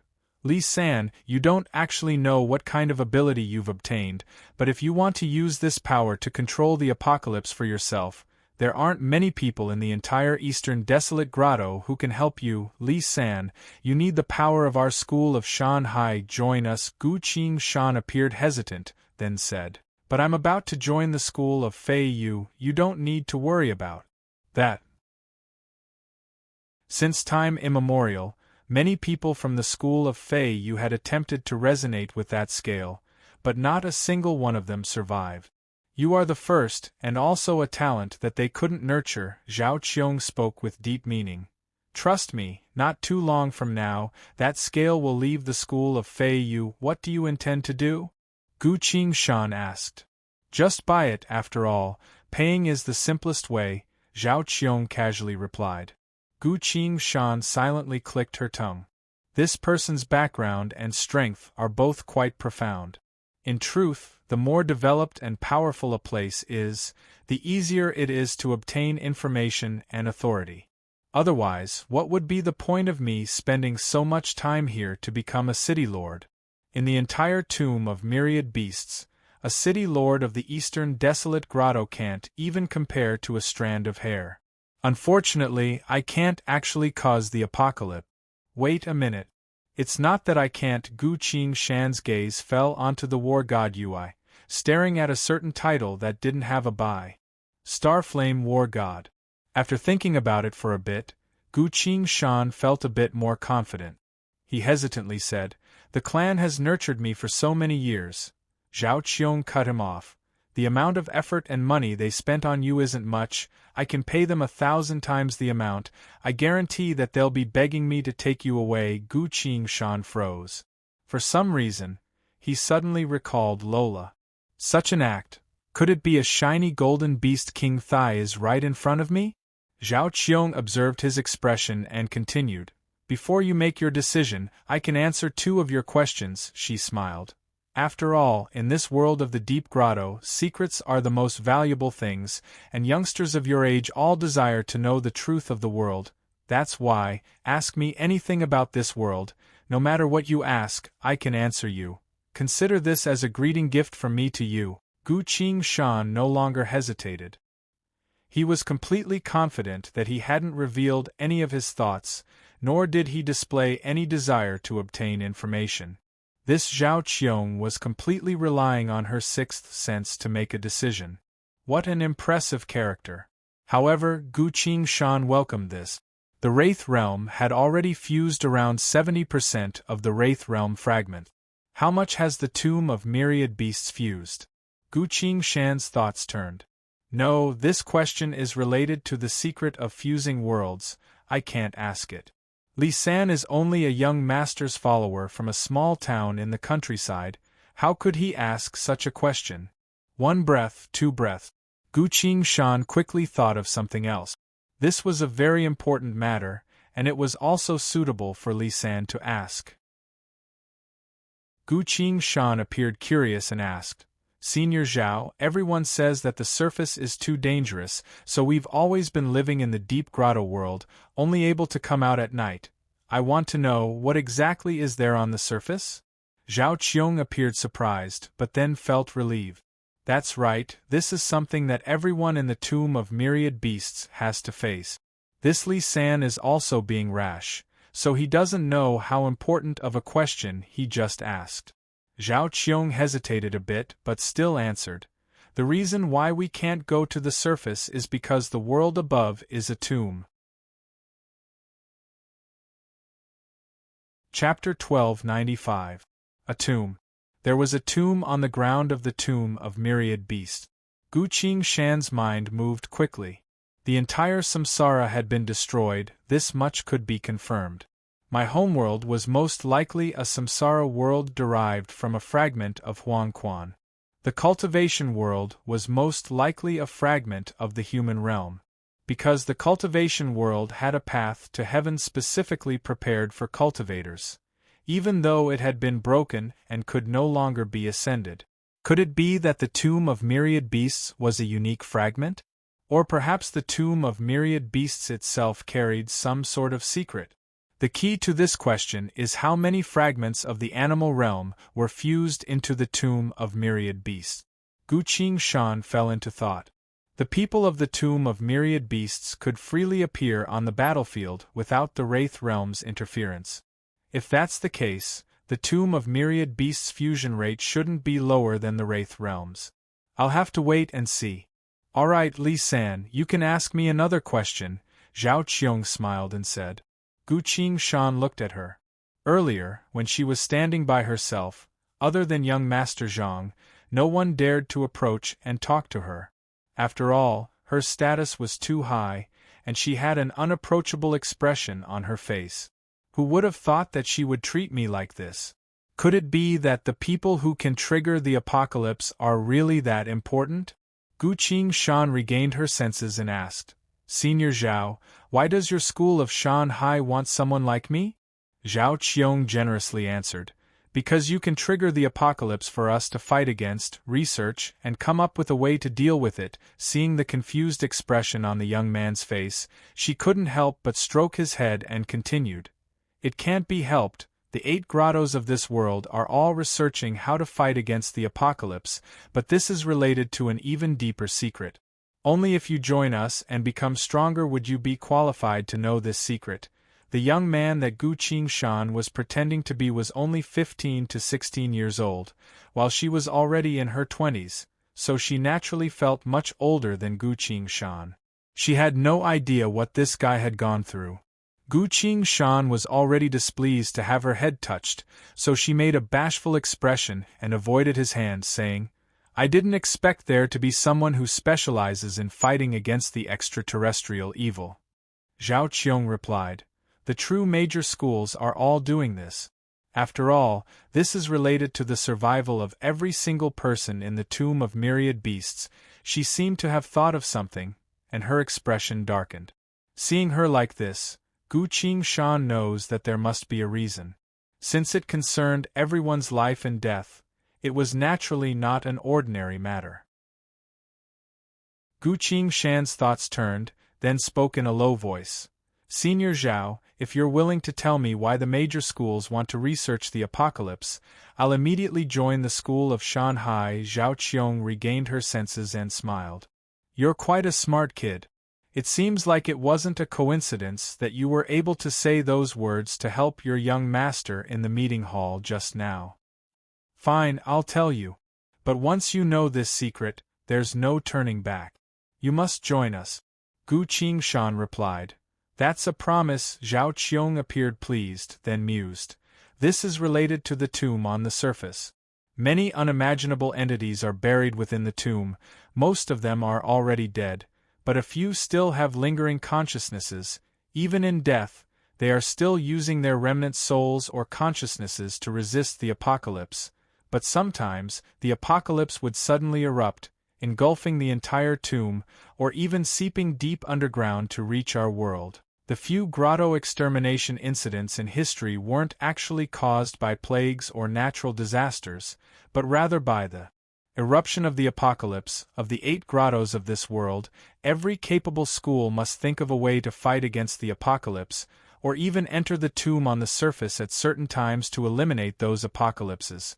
This is partly due to the circumstances, but also because the entities within the tomb can grant us greater power, weapons, armor, and even help us understand the truth behind the world. Gu Qingshan was confused.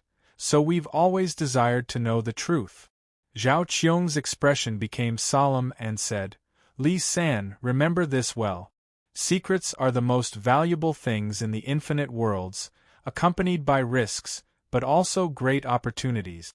They can help us understand everything, so it is worth it for each and every one of us to take the risk. Hearing that, Gu Qingshan felt a deep sense of respect. Everything the people of the Wraith Realm did was for the sake of plundering and domination. They only cared about benefits. Compared to them, the people of the Tomb of Myriad Beasts had viewed the secrets of the infinite worlds as their highest goal. With this philosophy alone, the Tomb of Myriad Beasts had already left the Wraith Realm in the dust. If everything was truly as Zhao Qiong said, Gu Qingshan said, Senior Zhao, I'll join the school of Shanhai. Zhao Qiong smiled and nodded. Very well, once the apocalypse outside is destroyed, I'll come and talk to the school of Feiyu about you. Gu Qingshan asked. Senior Zhao, what kind of apocalypse were those insects outside? Zhao Qiong replied. I already said that I would only answer 2 of your questions, but seeing that you've already joined the school, I'll tell you. Actually, I don't know what it was either. Gu Qingshan was originally listening attentively, but didn't expect to hear such an answer, so she couldn't help but feel surprised. Seeing his expression, Zhao Qiong couldn't help but chuckle. Don't worry, although I don't know either. According to the many years of experience of the 8 grottos, out of the 179 known types of wicked revered, not a single one of them would be able to cause any major problems. Even if it was something that didn't belong to the 179 types, at least 3 of them would be needed for it to cause any serious consequences. Gu Qingshan nodded thoughtfully. This was exactly the same as what the old man had said earlier. While they were talking, their expressions changed at the same time. Although they had set up a soundproof barrier, the 2 of them could still clearly see the actions of the young people outside.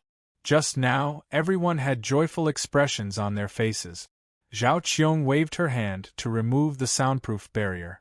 The intense sounds of explosions outside had disappeared, as well as the sharp screeches of the insects. The battle had ended. Very quickly, the door of the secret room was opened and a face peeked in. It was Steward Lu, the one who brought Gu Qingshan to the meeting room earlier. All right, the monster has been defeated, Steward Lu said. Saying so, he stepped aside, stood next to the door, and gestured for the young people to leave. A faint white fog came in from outside the door, silently filling the secret room. There's fog tonight. Those who haven't cultivated before, make sure to pay attention to your steps, Steward Lu reminded them. The young people all cheered and walked out one by one. Young Master Zhang suddenly asked, Where are my father and the others? They should be the ones who came to pick us up, Steward Lu respectfully replied. Young Master, the opponent this time was too powerful. The Patriarch and the others were injured during the battle and are currently resting, so I came to pick you up. Young Lord Zhang revealed a puzzled expression, but he still lifted his foot and walked out. Gu Qingshan was a bit surprised.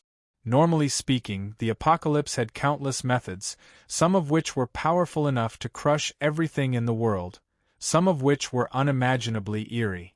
For this reason, every manor had a secret room built to protect the young people who represented the hope of their clan.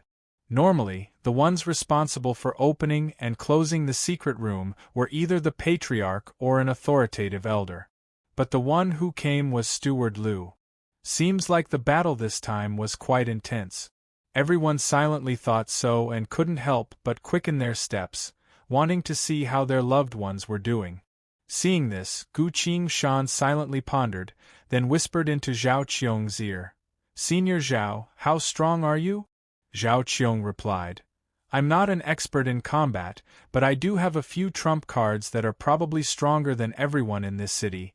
Gu Qingshan silently nodded, then suddenly called out, Ouch, Lu Ming! Sir Steward Lu, my stomach hurts, please help me up. He crouched down, grabbing Zhao Qiong's hand to stabilize himself while clutching his stomach with his other hand, displaying a pained expression. Steward Lu turned to look at him, but seeing him like this, he appeared helpless. Ha, you brat, the patriarch has already announced that you're going to join the school, why are you still acting like a coward? Gu Qingshan lowered his head and narrowed his eyes. Steward Lu's words didn't contain any issues, and his tone of voice also maintained the same attitude as before.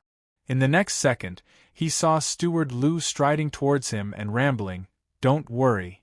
Alright, I'll help you up. You're about to become an expert anyways, so don't bother with this old Lu about what happened in the past. Gu Qingshan didn't say anything and continued to grimace. He used his finger to write a single word on Zhao Qiong's palm. Kill. Zhao Qiong was a bit surprised. She had been traveling around the 8 grottos of this world for a long time, so she was used to going through storms and storms. Her mind was clear and decisive, but it was still a bit difficult for her to kill an innocent person. While she was hesitating, Gu Qingshan quickly wrote another word on her palm. Trust me, Zhao Qiong abruptly realized. Indeed, Li Sangang had just successfully formed a spirit link and gained some sort of power. What he formed a spirit link with was a piece of scale that no one knew about. Although there were quite a few of such items in the 8 grottos, very few people could successfully form a spirit link with them and bring about an unknown apocalypse.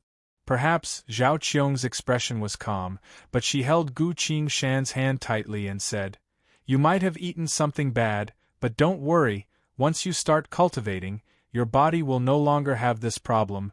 Gu Qingshan felt relieved. These words meant that he was at ease. If Zhao Qiong still hesitated, Gu Qingshan would have no choice but to do it herself, run away or think of a way to change her identity. After all, a person that even the Azure Dragon origin hex couldn't stop was definitely not the original Steward Lu. After thinking about it, it should be that insect. In other words, other than this Steward Lu, everyone else outside is probably dead. Chapter 1296. Lu Ming was a very ordinary steward of the estate. Under the power of the Azure Dragon origin hex, as soon as he responded to Gu Qingshan's call, he would be frozen in place, unable to move. But right now, he was walking towards Gu Qingshan and Zhao Qiong, which meant he wasn't Steward Lu. And that white fog was also full of problems. Within the river of time there was endless fog. The era of chaos manifested its power as gray fog. The fog form was actually because the level of power was too high, surpassing the limits of dimensions. Normal people couldn't see or understand it, which was why it was seen as fog. Furthermore, the ones who opened the door this time weren't the patriarch or the elders, which made the situation extremely unusual. Any one of these problems was enough to make Gu Qingshan cautious. Under everyone's gazes, Steward Lu walked in front of Gu Qingshan and reached his hand out. Come, Steward Lu smiled and said. At the same time that a ferocious claw full of barbs manifested behind his back, Zhao Qiong held a piece of broken red bone in her hand and shouted, Blood bone giant corpse, kill it! A faint bloody figure that exuded an air of vicissitude manifested from the broken bone into a giant skeletal claw that struck Steward Lu's body. Boom! Steward Lu was sent flying by this attack, crashing through the door of the secret room and flying outside. Zhao Qiong told Gu Qingshan, Stay here and don't move. Saying so, she held the broken red bone in her hand, leapt forward, and chased after Steward Lu through the hole in the roof. Why did they start fighting? Where's my father? Why isn't he here? Young Master Zhang called out. He rushed out the door. The surrounding young people all clamored and followed him, wanting to see what was going on. After all, their families were outside. Only Gu Qingshan was left in the secret room. He didn't pretend to have a stomachache, stood up, and casually sat down. From that attack just now, a hole had been made in the roof of the secret room, so Gu Qingshan simply released her inner sight to check outside. The outside was filled with a faint mist. If one were to use their eyes to look, they would probably not be able to see anything beyond 10 steps. Fortunately, Gu Qingshan's inner sight allowed her to see that Zhao Qiong was wielding the blood-red bone and manipulating a certain entity within the void of space, manifesting a pair of blood-red skeletal claws several dozen meters in length to fight against the insect. Gu Qingshan couldn't help but shake her head after a few moments. The pair of blood-colored skeletal claws were quite powerful, but the 8-legged human-faced insect was almost indestructible. Although it kept letting out sharp cries as it was beaten, it became more and more ferocious. Its attacks and movement speed became faster and faster. This astonishing speed, he had already experienced it when Gu Qingshan was communicating with him. Gu Qingshan temporarily ignored the two sides and used her inner sight to probe the city. The next moment, his hair stood on end. The whole city had been razed to the ground. In the center of the city, there was a tall tower made of broken limbs, blood, internal organs, and bones. It was constantly emitting mist. The black insect had used the corpses of everyone in the city to build a tower of bones that was several hundred meters tall. Blood had seeped deeply into the ground, forming an eerie and twisted shadow. This hellish scene was enough to drive any normal person who saw it with their own eyes mad. Gu Qingshan's inner sight scanned the city again, only to see that many of the secret rooms in the buildings had been broken through. Other than the walls full of blood, there was nothing else inside. There were also a few secret rooms that were completely undamaged, most likely because the people inside had reacted quickly enough and teleported away. The entire city fell into silence within the mist. Gu Qingshan sighed emotionally. The insect that had turned into Steward Lu was able to perfectly inherit the other party's memories and personality, as well as speak the appropriate words. This alone was enough to fool the majority of people. Gu Qingshan's inner sight scanned the area again and returned to the Tower of Bones. The area closest to the tower was where the mist was the thickest, almost solid enough to turn everything into darkness. No. This wasn't pure darkness. If one took a closer look, they would notice that this darkness was constantly surging like a tidal wave. Gu Qingshan suddenly recalled the scene he saw during his spirit linking. At an unknown location, a gigantic skeleton was surrounded by endless darkness. The darkness was filled with countless black 8-legged human-faced insects. Could it be? Even those insects are coming? Gu Qingshan's heart abruptly skipped a beat. Don't be ridiculous, a single insect is enough to massacre an entire city. Never mind Gu Qingshan, even someone from a major organization like Zhao Qiong has never seen such a thing before. Then, what exactly is that human-headed snake manifested from the divine skill unbreakable mountain range? Why does it have to face such a terrifying apocalypse? Gu Qingshan didn't have time to think any further. He had to focus on what was in front of him first. If those endless insects were to come, the entire tomb of myriad beasts would most likely fall into the apocalypse. Shanu, Gu Qingshan called out. An autumn water clear blue sword manifested from the void of space behind him, turning into a cold and elegant palace maid. Gongzi, do you want to fight? The palace maid asked. Turn into Li San and stand guard here. I'll go take a look, Gu Qingshan said. Understood, be careful, Gongzi. After saying so, the palace maid turned into Li San and sat down on the chair. Gu Qingshan turned back into his original appearance and turned to leave. As soon as he took a step forward, he abruptly stopped. What's the matter, Gongzi? Shanu asked. That insect is too sly, It's been stalling for time since the very beginning, seems like it wants the Tower of Corpses to complete some sort of ritual. Gu Qingshan pondered. He looked up at the hole in the ceiling. Night had fallen. It was midnight. Gu Qingshan thought for a bit and made up his mind. His body shook a bit, landed on the ground, and turned into a large orange cat. Sumeru Thaumaturgy. Orange, sovereign transformation, meow. The orange cat spread his paws and dashed away like a phantom, completely disappearing before he even made it halfway there. Ghostly shadow of night. When night falls, you can borrow the abilities of those supernatural items once every night. Gu Qingshan had directly used the gourd adorable's thaumaturgy, spotless jade, to make it impossible for any entity to discover him. Within the silent ruins of the city, thick fog filled the air. A cat was silently running under the cover of the night, quickly leaping onto a tall wall. He crouched down on the wall, looking not too far away. On the other side, Zhao Qiong and the black insect were locked in a fierce battle. The orange cat turned to look at another direction. The several hundred-meter-tall Tower of Corpses was constantly giving off black fog, turning it into a deep darkness. The darkness seemed extremely distant, but also close in front of him. It was becoming clearer and clearer. I need to hurry. The orange cat swung his tail at an extremely slow pace, quickly making up his mind. He melted into the darkness and flew towards where Zhao Qiong and the black insect were fighting. He silently approached both sides, silently waiting for his chance at a suitable distance. This place was already away from the area where the two sides were fighting, and it was a distance where he could intervene at any time. Both Zhao Qiong and the black insect didn't notice his arrival at all. Damn it, why is this happening? Zhao Qiong turned to the Tower of Corpses at the center of the city and felt a chill in her heart. So the most important thing was that tower. She had a lot of experience with the apocalypse, so she finally understood.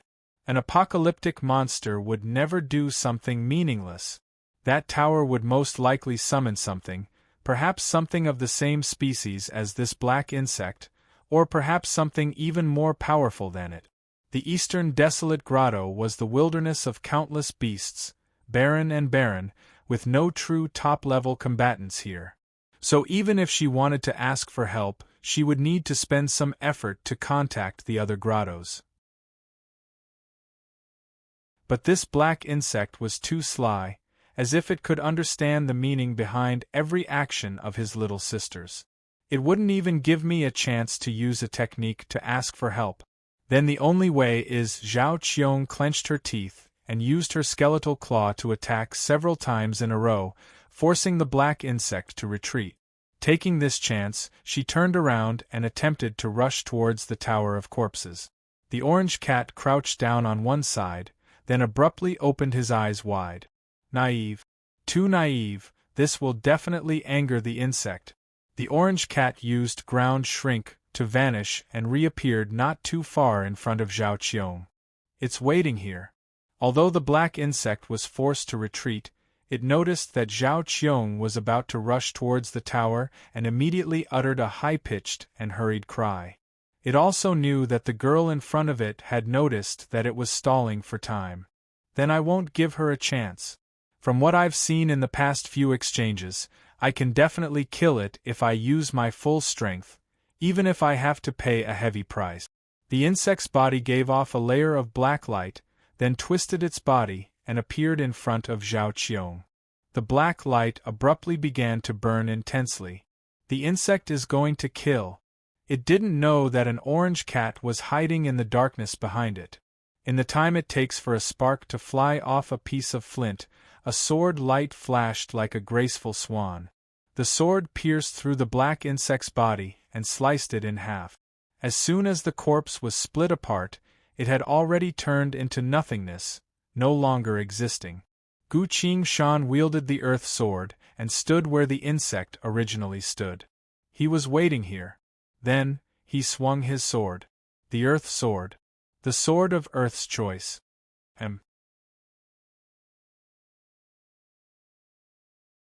Chapter 1297. The insect's body disappeared into the void of space. Zhao Qiong couldn't react in time and froze in place. That extremely troublesome and cunning insect of the apocalypse was killed just like that? She turned to the man in front of her. Gu Qingshan wielded the earth sword, but her gaze was focused on the void of space.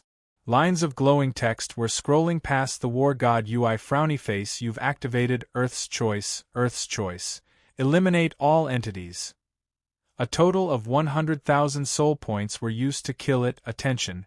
The stronger the target you want to eliminate, the more soul points Earth's Choice will cost. Gu Qingshan wasn't too surprised. Although 100,000 soul points was a lot, it wasn't much to him. As long as he had the Earth Sword in hand, as long as he had soul points, he was confident. During the spirit linking earlier, he arrived at that space and was frozen, which was why the insect was so arrogant and almost killed him. In reality, with his current swordsmanship, he might not be able to deal with too many black eight-legged human-faced insects, but a single one wasn't a threat to Gu Qingshan at all. The truly impressive aspect of this insect was its ability to perfectly impersonate another person, taking in another person's personality, abilities, traits, and even memories. If they were allowed to infiltrate a civilization like this, they could silently erode the entire civilization. This was the truly terrifying aspect of it. All of a sudden, a corner of the war god Ui popped up. The remaining soul points tab had increased by 50,000 soul points. A line of glowing text provided a notification. Frowny face. Your individual strength is slightly higher than this black insect's, but considering that this insect has several unique abilities that have yet to be activated, its destructive and destructive power is already at the level of destroying a world. Because of that, you can obtain 50,000 soul points. Gu Qingshan was surprised. What?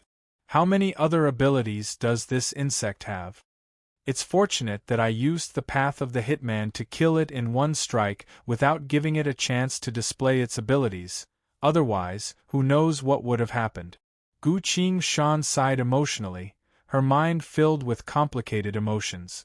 This humble one is Zhao Qiong of Shanhai sect. May I ask who you are? A female voice asked. Zhao Qiong bowed to him. Gu Qingshan looked at the other party and bowed in return. Who am I? Perhaps in this world, he would appear at some point in time, or perhaps he wouldn't appear at all. There had to be a story. He couldn't say it was the 100 Flower sect. After all, Shifu was busy breaking through to the next realm, and the other junior's cultivation was not high. Oh, there was also a senior brother whose cultivation was shockingly low. In such a situation, they couldn't let others find them based on their identities. Then how should he introduce himself? Things like origin and name were sometimes useful. For example, when making a deal with someone, or when you needed to win over an ally, others would consider your origin and past. He might even be luring the snake out of its hole. Gu Qingshan paused briefly, then continued. I came from an organization within the space vortex. I can't remember. My name is Gu Qingshan. Can't figure it out? What organization was this? What have they not figured out yet? Zhao Qiong froze for a few moments before realizing that she had lost her composure and hurriedly bowed again. Thank you for your help, sir, otherwise I might not have been a match for it. After saying so, she immediately continued. With my own strength, I can't destroy this tower. I need to contact the Western Sea Grotto right now and ask for the help of truly powerful people. Seeing her anxious appearance, Gu Qingshan also turned her gaze towards the Tower of Corpses. The tower was several hundred meters tall, made purely from corpses. A sorrowful and grudgeful aura exuded from the tower, reaching all the way to the sky. The darkness that drifted around the tower was becoming clearer and clearer. Numerous black eight-legged human-faced insects could be seen clearly. Gu Qingshan's heart jumped. It's too late, I can already sense their presence. If you and I don't escape, we'll be eaten by them, Gu Qingshan purposefully said. Zhao Qiong gritted her teeth. We can't just let this apocalypse continue to spread. Otherwise, the entire eastern desolate grotto would be finished. She took out several blood-colored bones and quickly arranged them on the ground. Seeing her actions, Gu Qingshan silently nodded. Within the tomb of myriad beasts, there were several types of transcendence. The first were spirit-linked martial artists. The second were weapon users. The third were bone masters. Zhao Qiong was a bone master who specialized in establishing a connection with the remains of ancient existences in order to obtain the corresponding supernatural powers. From Gu Qingshan's personal demeanor and actions, as well as the battle just now, she shouldn't be a bone master who specializes in combat. Perhaps she's specialized in research? But she still dared to fight against those strange insects. Now that the apocalypse was about to descend, she was still willing to stay behind and think of a way to contact someone else to deal with the apocalypse. Gu Qingshan admired such a person. While arranging the bones, Zhao Qiong said, "Please help me protect them for a bit, I'll need a bit of time." Gu Qingshan looked at how flustered she was, then at the Tower of Corpses. He sighed and said, "It's too late." Zhao Qiong looked up. All around the Tower of Corpses, the darkness had converged to form another unknown world. The entire Tower of Corpses was also giving off a rhythmic pulse. This tower has come back to life. What exactly will it become? Zhao Qiong felt a sense of despair, but her hands moved even faster. "Your Excellency, if you can't do it, you should run for now.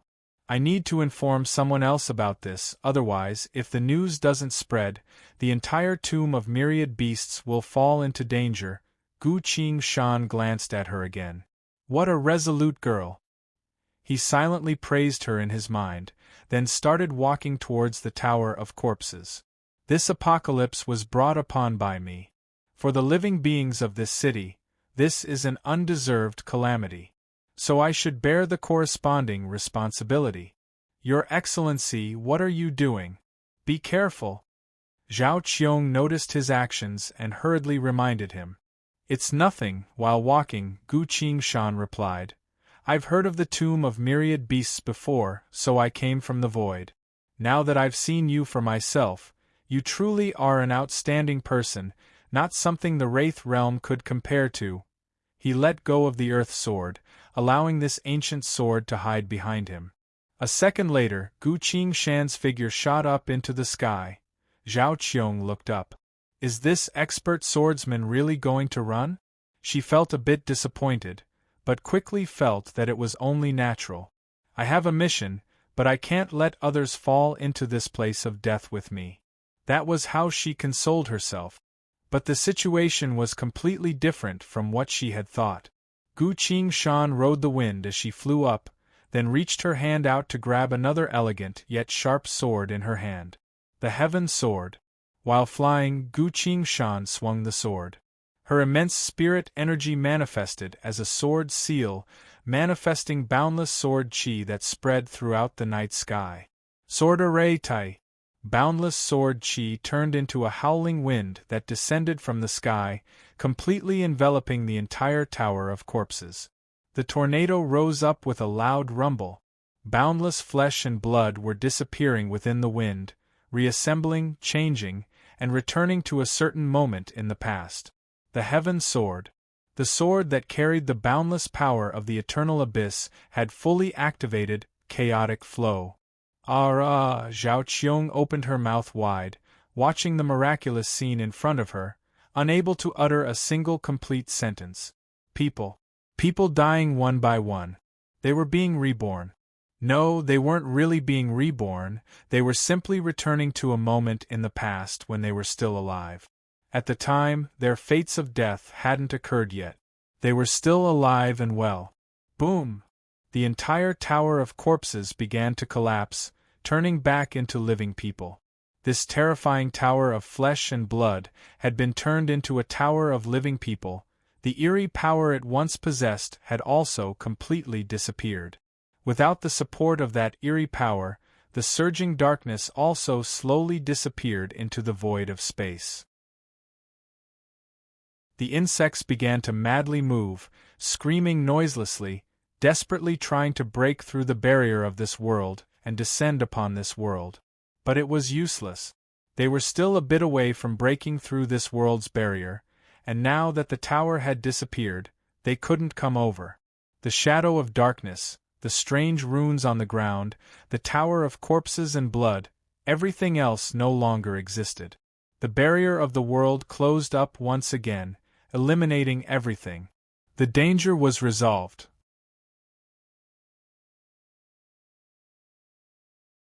Chapter 1298. Zhao Qiong blankly stared at this scene. The swordsman had already flown into the clouds, disappearing without a trace. On the ground there were ruins everywhere, as far as the eye could see. But from Zhao Qiong's point of view, these wounds weren't important, because everyone had come back to life. However, there was a small problem. Although the Tower of People had collapsed, the majority of them were still stuck together, unable to separate for now. Because there were too many people. Clamor, screams, and screams resounded all at once. Old Li! Old Li! Where are you?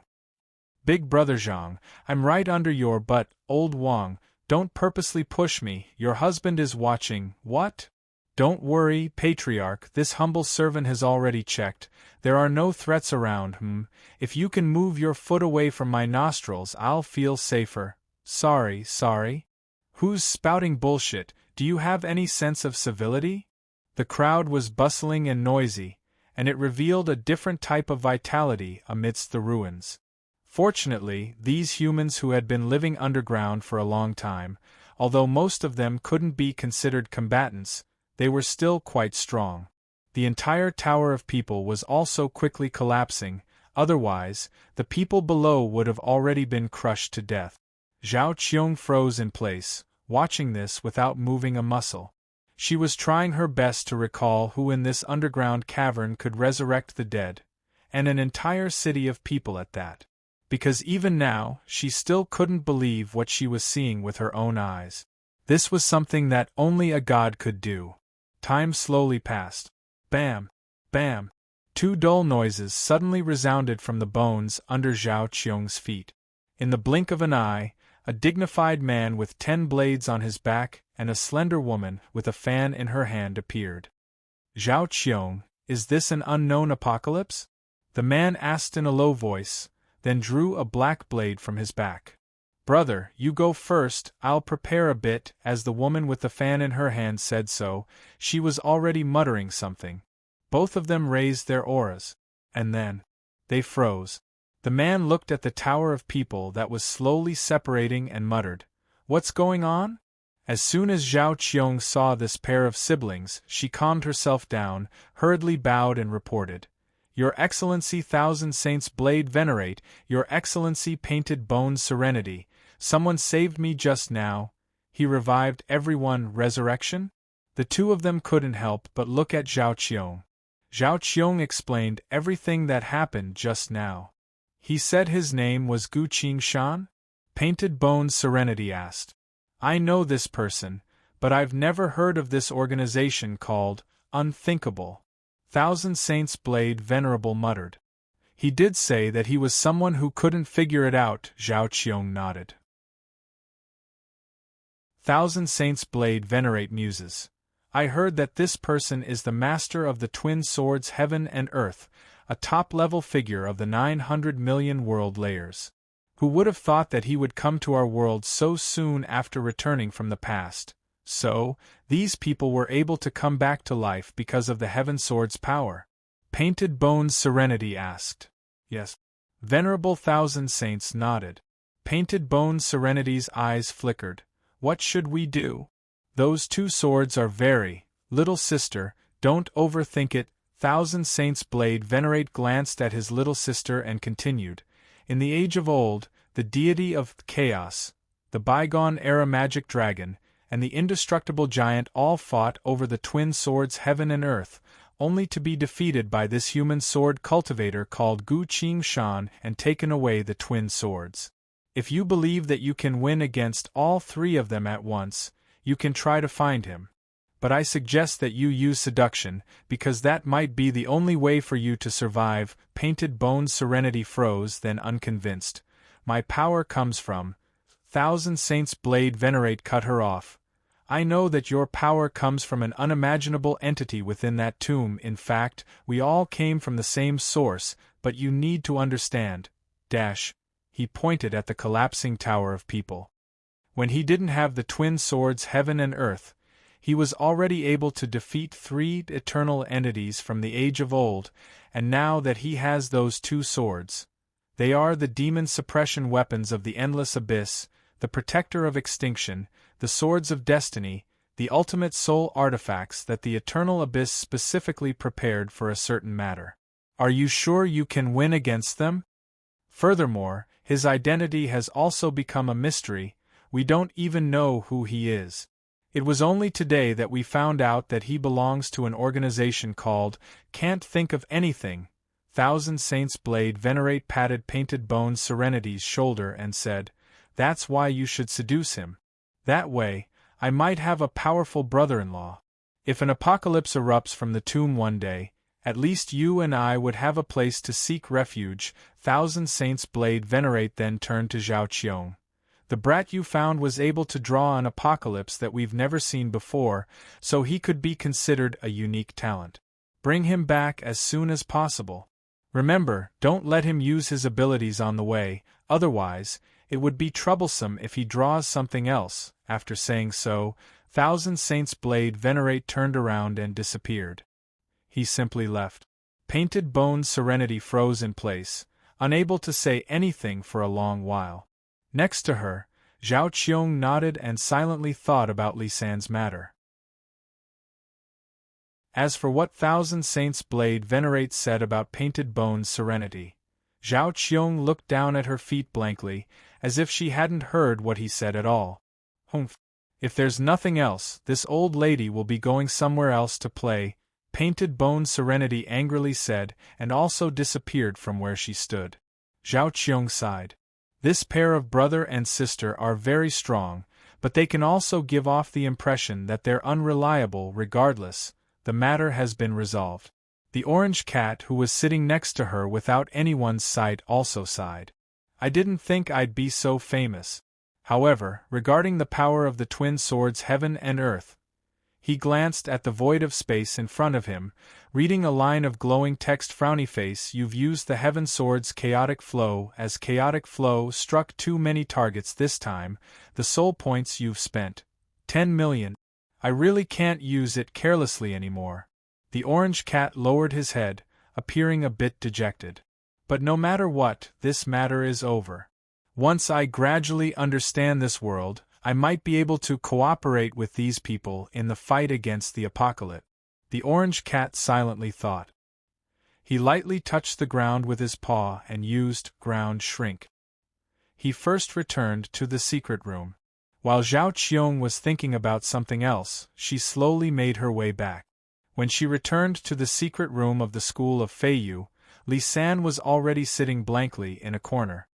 "Li San," Zhao Qiong called out. Li San regained his senses and hurriedly stood up. "Senior Zhao, how did it go?" "The matter has been resolved, but the entire city was destroyed by that insect, so it'll most likely take quite a bit of time to rebuild," Zhao Qiong replied. Li San was surprised, then asked with lingering fear, "A single insect was that powerful?" "Indeed," Zhao Qiong replied with a serious expression. "That's why we can't test what kind of ability you've obtained right now. We'll have to wait until you return to the school of Shanghai with me, under the protection of experts, before we can slowly explore it." Li San smiled and replied, "All right, I understand. Senior Zhao, when are we leaving?" Zhao Qiong replied, "Speaking of leaving, we'll have to wait for a bit." "Wait for what?" Li San asked. "At least wait until your school of Feiyu has settled down a bit and begun to rebuild your homeland. Only then would I be able to ask for some resources in exchange for you joining our school of Shanghai," Zhao Qiong replied. She took out a bone pendant and hung it around Gu Qingshan's neck. "This will protect you. Wait a bit, I'll go check if your patriarch has returned." Saying so, Zhao Qiong stroked Li San's head. The pitiful Gu Qing-shan was currently disguised as the young Li San, so her body hadn't fully grown yet, so she couldn't even reach the other party's shoulder, so she could only let her stroke her head. Zhao Qiong smiled at Gu Qing-shan, then turned around and left. Gu Qing-shan slowly sat down. He touched the bone pendant. Lines of glowing text quickly appeared on the war god Ui frowny face bone of summoning blood. This bone had been processed by a bone master and turned into a type of certificate, granting the wearer the protection of a mysterious entity, allowing them to avoid being attacked once in times of danger. Owner, Zhao Qiong. So there was an owner. In other words, anything that a bone master gave to another person could be taken back at any time. Gu Qing-shan uninterestedly let go of the bone pendant. Do I need protection? Of course not. The only thing I can do right now is to wait here. After I'm done with my business, I'll follow Zhao Qiong to the school of Shanhai to experience the vastness of this world and explore its secrets. After all, the tomb of myriad beasts isn't any weaker than the Wraith realm. I can only hope that my exploration will be of some help to those tragic futures. From the timeline, I should have only just returned from the Age of Old in the 900 million world layers, most likely together with Lin, searching for a place to heal.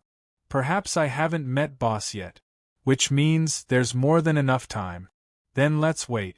Gu Qing-shan closed his eyes, selected a few outstanding fist techniques from the knowledge he received from the infinite worlds of the past, and began to comprehend them. Although I can't find out what exactly that human-headed snake-bodied entity taught me, I've already become a spirit-linked fist master. Right now, even if I have the martial scripture that Lin taught me as a foundation, I should still learn a few related fist techniques.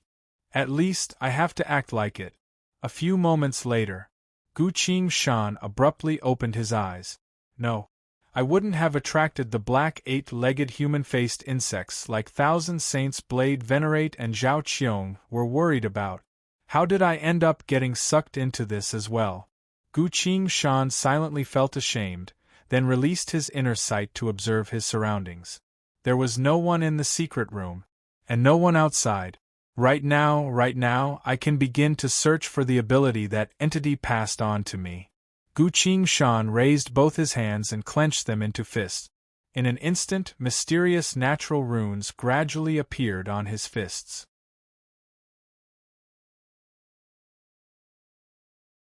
Chapter 1299. Gu Qing-shan stared at the faintly discernible runes on his hand, a bit at a loss. Although he had obtained some knowledge about this world from young Master Zhang, none of that knowledge included anything like this. Before me, no one in my clan had ever managed to perform a spirit linking with the scales. So what should I do now? Gu Qing-shan asked the void of space. War God Ui, how should I use these runes on my hand? The war god Ui replied. Please seek help from a more professional person. Saying so, 500 soul points were deducted. Gu Qing-shan didn't care about the soul points and fell into thought. Perhaps it was just as the war god Ui said, only an expert from the school of Shanhai would be able to help him. Those people were experienced and knowledgeable, so they definitely knew more than young Master Zhang about all kinds of spirit channeling situations. Knowledgeable Gu Qing-shan thought of something and recalled a certain entity. The one who had the war god intelligence function. He took out the colorful rooster statue and lightly pulled on its comb. Ah, so it's you, youngster. The colorful rooster came to life and yawned. That's right, you know a lot of things, so I came here to ask for your guidance, Gu Qing-shan politely replied. Of course, what do you want to ask this time? The colorful rooster asked. Gu Qing-shan showed the natural runes on his hands to the rooster. The colorful rooster was surprised. Ah, isn't this a spirit-linking ritual? Your ritual has been completed, so how about this? Throw a punch first for me to see. Gu Qing-shan stood up and threw a punch at the void of space in front of him. The runes flickered, seemingly sensing Gu Qing-shan's punch. That's right, just like that. Saying so, the colorful rooster took out a counter out of nowhere. Youngster, the power you obtain from spirit linking is contained within the runes. Continue punching until the value of my counter reaches 100. What's the point of that? Gu Qingshan asked. Cut the crap, a youngster who doesn't know anything. Just do as I say, the colorful rooster glared at him. Gu Qingshan had no choice but to do as he said. That's right, he's helping me, even though he's a little harsh with his words. Just as he was consoling himself, the colorful rooster's voice rang out again. Remember to transfer me 500,000 soul points. 500,000. Gu Qingshan couldn't help but ask. Previously it was only 100,000. Why is it 500,000 this time? The colorful rooster lazily replied. Of course, now that you've made a fortune, my asking price is naturally much higher. Besides, a nouveau riche like you should pay a higher price for knowledge and information. Gu Qingshan fell silent. Apart from the condiments, the way to cook the braised chicken was to cut the chicken into pieces, blanch the water and drain it, pour it into a wok of oil, stir-fry it until it was slightly golden, bring it to a boil, and simmer it for dozens of minutes. As for the crispy chicken, it needed to be dipped in seasonings, air-dried, and deep-fried to give the entire chicken a crispy texture and flavor. Gu Qingshan's eyes lingered on the colorful rooster as she prepared several dishes in her mind. Little brother, what's with that look? Being stared at by Gu Qingshan, the colorful rooster unknowingly calmed down a bit. It's nothing, you're thinking too much. Gu Qingshan assumed a stance and prepared to throw a punch. Since there was no one around, he wasn't afraid of being called a lunatic, so he began to throw punches at the void of space. He decided to perform a set of martial arts fist techniques that he obtained from the remnant will of the infinite world. Having studied the martial arts that Lin taught him, as well as the skills that the infinite worlds taught him, Gu Qingshan's fist techniques were quite decent. The colorful rooster watched for a while, then danced and sang on the side. I say, this person, you're not simple at all, you're a sword cultivator. Why are your fist techniques so outstanding?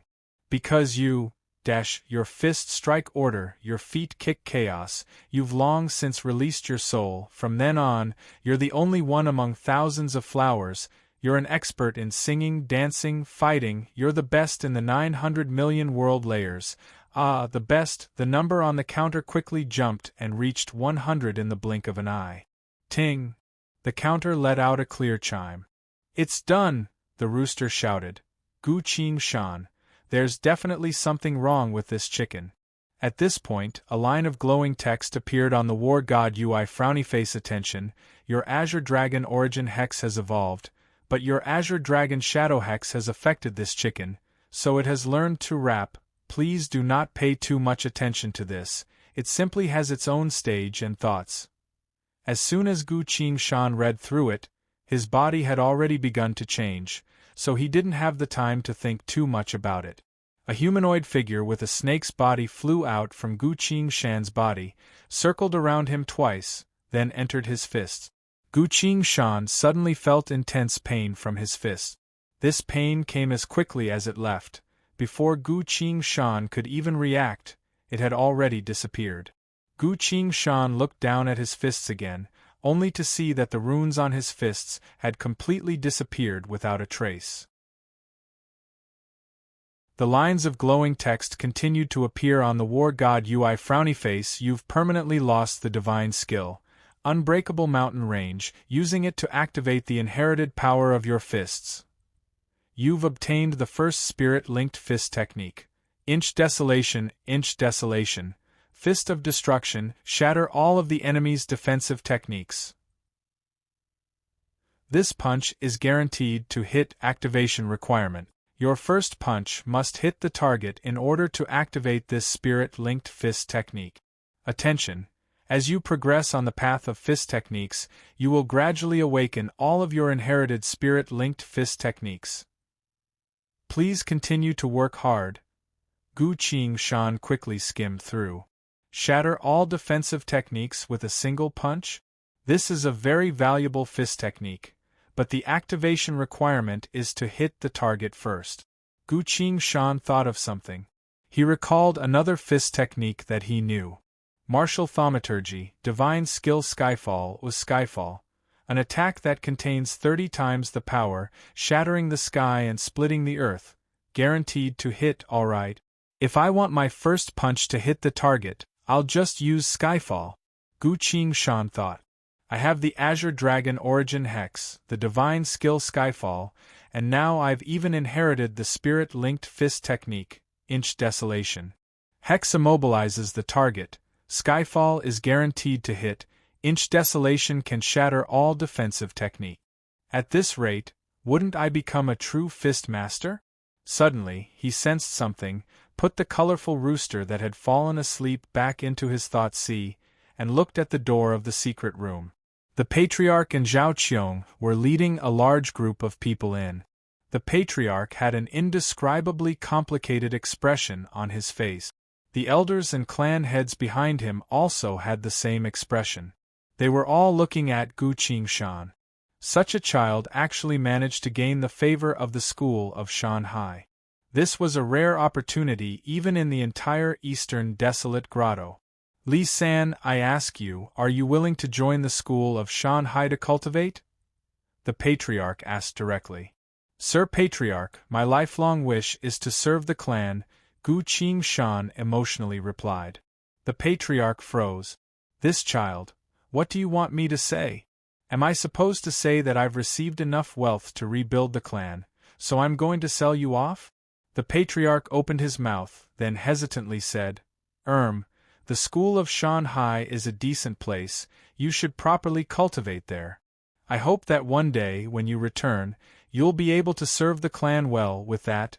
He didn't bother asking whether Gu Qingshan was willing or not and had already decided on this matter. I have to go to another school to study? Is it a school exchange? Or a slave contract? Gu Qingshan asked. The so-called school exchange was a rule of the Tomb of Myriad Beasts. If a school's member were to go out to study, all expenses would have to be paid for by the school without exception. For a school, you can't just throw them out and ignore them. If that's the case, they wouldn't be returning to serve you, but to destroy you instead. A slave contract or something like that would make them a slave. But since Zhao Qiong was willing to sacrifice herself to save a city that she had nothing to do with, she naturally wouldn't treat Gu Qingshan like that. What are you talking about, Li San? Of course it's a school exchange, sure enough, Zhao Qiong confirmed it. The patriarchs and elders of the school of Fei Yu all went silent. That's right. Li San was the one who managed to form a spirit link with a piece of scale that no one else had managed to successfully form, a glory of the school. If they threw him out without giving him anything, wouldn't that be the same as throwing him out as a slave? If that's the case, what face would the school have left? The patriarch took a deep breath, then squeezed out a smile. That's right, of course it's a school exchange. Li San, don't worry, all of your expenses will be paid for by the clan. Gu Qingshan appeared regretful. He lowered his head and said with a dejected expression, if that's the case, I can only leave my home and cultivate in another school.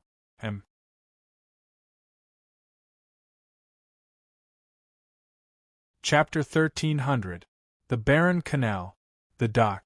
Senior Zhao, here, Zhao Qiong received the ice cream from Gu Qingshan's hand and said, Thank you, I've made you spend, it's only ice cream, after all, they gave me a lot of living expenses and training funds.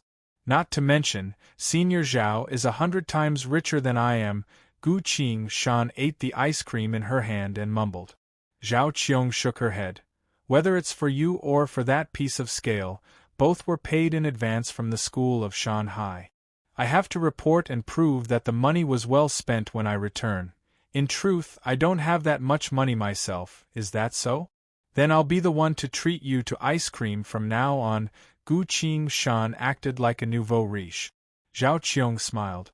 The two of them ate their ice cream while enjoying the scenery of the underground canal. 3 days ago, they had already left the school of Fei Yu and headed towards the barren canal several thousand miles away. This river was the only way to connect the Western Sea Grotto and Eastern Desolate Grotto. At this point, they were waiting for a ship. Gu Qingshan had also asked Zhao Qiong why they didn't just teleport back. Zhao Qiong gave him an answer that didn't make her feel good. In truth, with her strength, teleporting people back was already her limit. Even if she tried her best, she would only be able to teleport the piece of scale back. Zhao Qiong would most likely need to cultivate for a few more years to be able to teleport 2 living people back. However, due to Li San's matter and the fact that the piece of scale from the school of Fei Yu had finally shown its effects, someone should have come to pick them up after she reported it. As for why no one came to pick her and Gu Qingshan up in the end, she didn't know either. Gu Qingshan was speechless.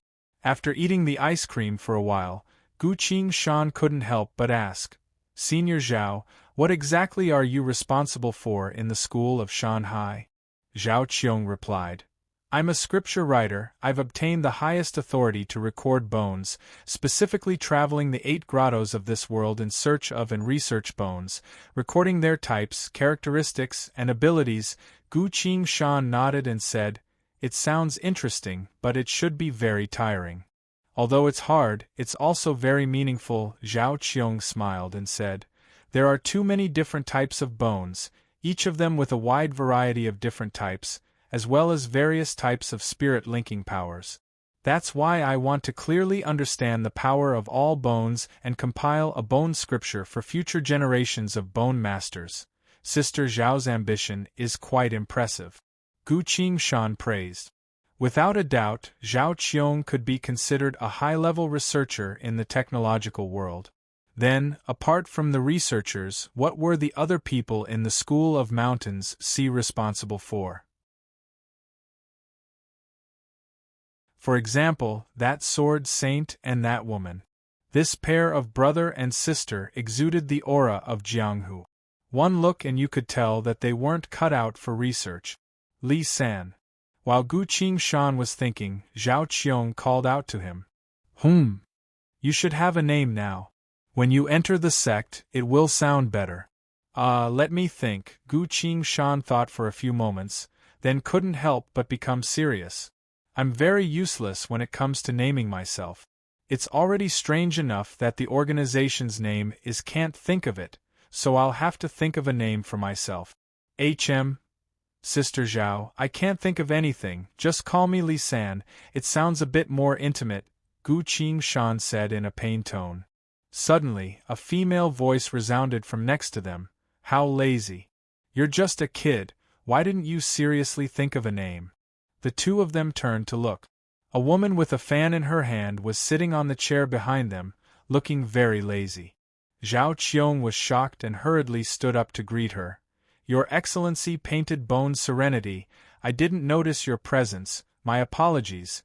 The woman holding the fan had a spirited expression and a slender figure, but as she sat there, she exuded a sense of frivolous wildness. She casually waved the fan in her hand and said, "It's fine, I've actually just arrived as well. Originally, the school ordered me to bring you back, but I went to play with a few sisters for a few days, so I came back to bring you back. Please don't tell anyone." "Yes, Your Excellency," Zhao Qiong replied with a stern expression. Painted Bones Serenity then turned to Gu Qingshan and said, "You're Li San, how about I call you Li San Lang, Li Shan Lang?" Gu Qingshan asked in surprise. Seeing his strange expression, Painted Bones Serenity emphasized, "Ranked 3rd, Longjuan's Lang, that's not a name, it should be a family ranking or nickname," Gu Qingshan replied. "Our school of Shanhai has 2 combatants with the surname Li, both of them renowned throughout the 8 grottos and respected by the world, so it's already quite good for you to be ranked 3rd. Normally, everyone calls you Li Sanlang, so I'll name you Li Qiushan, what do you think?" Painted Bones Serenity raised her eyebrows and asked. She looked at the ice cream in their hand.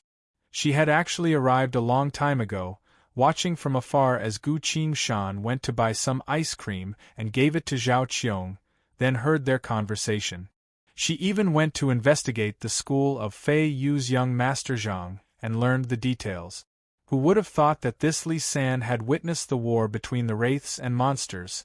Not only did he survive until the very end, he even managed to save his master.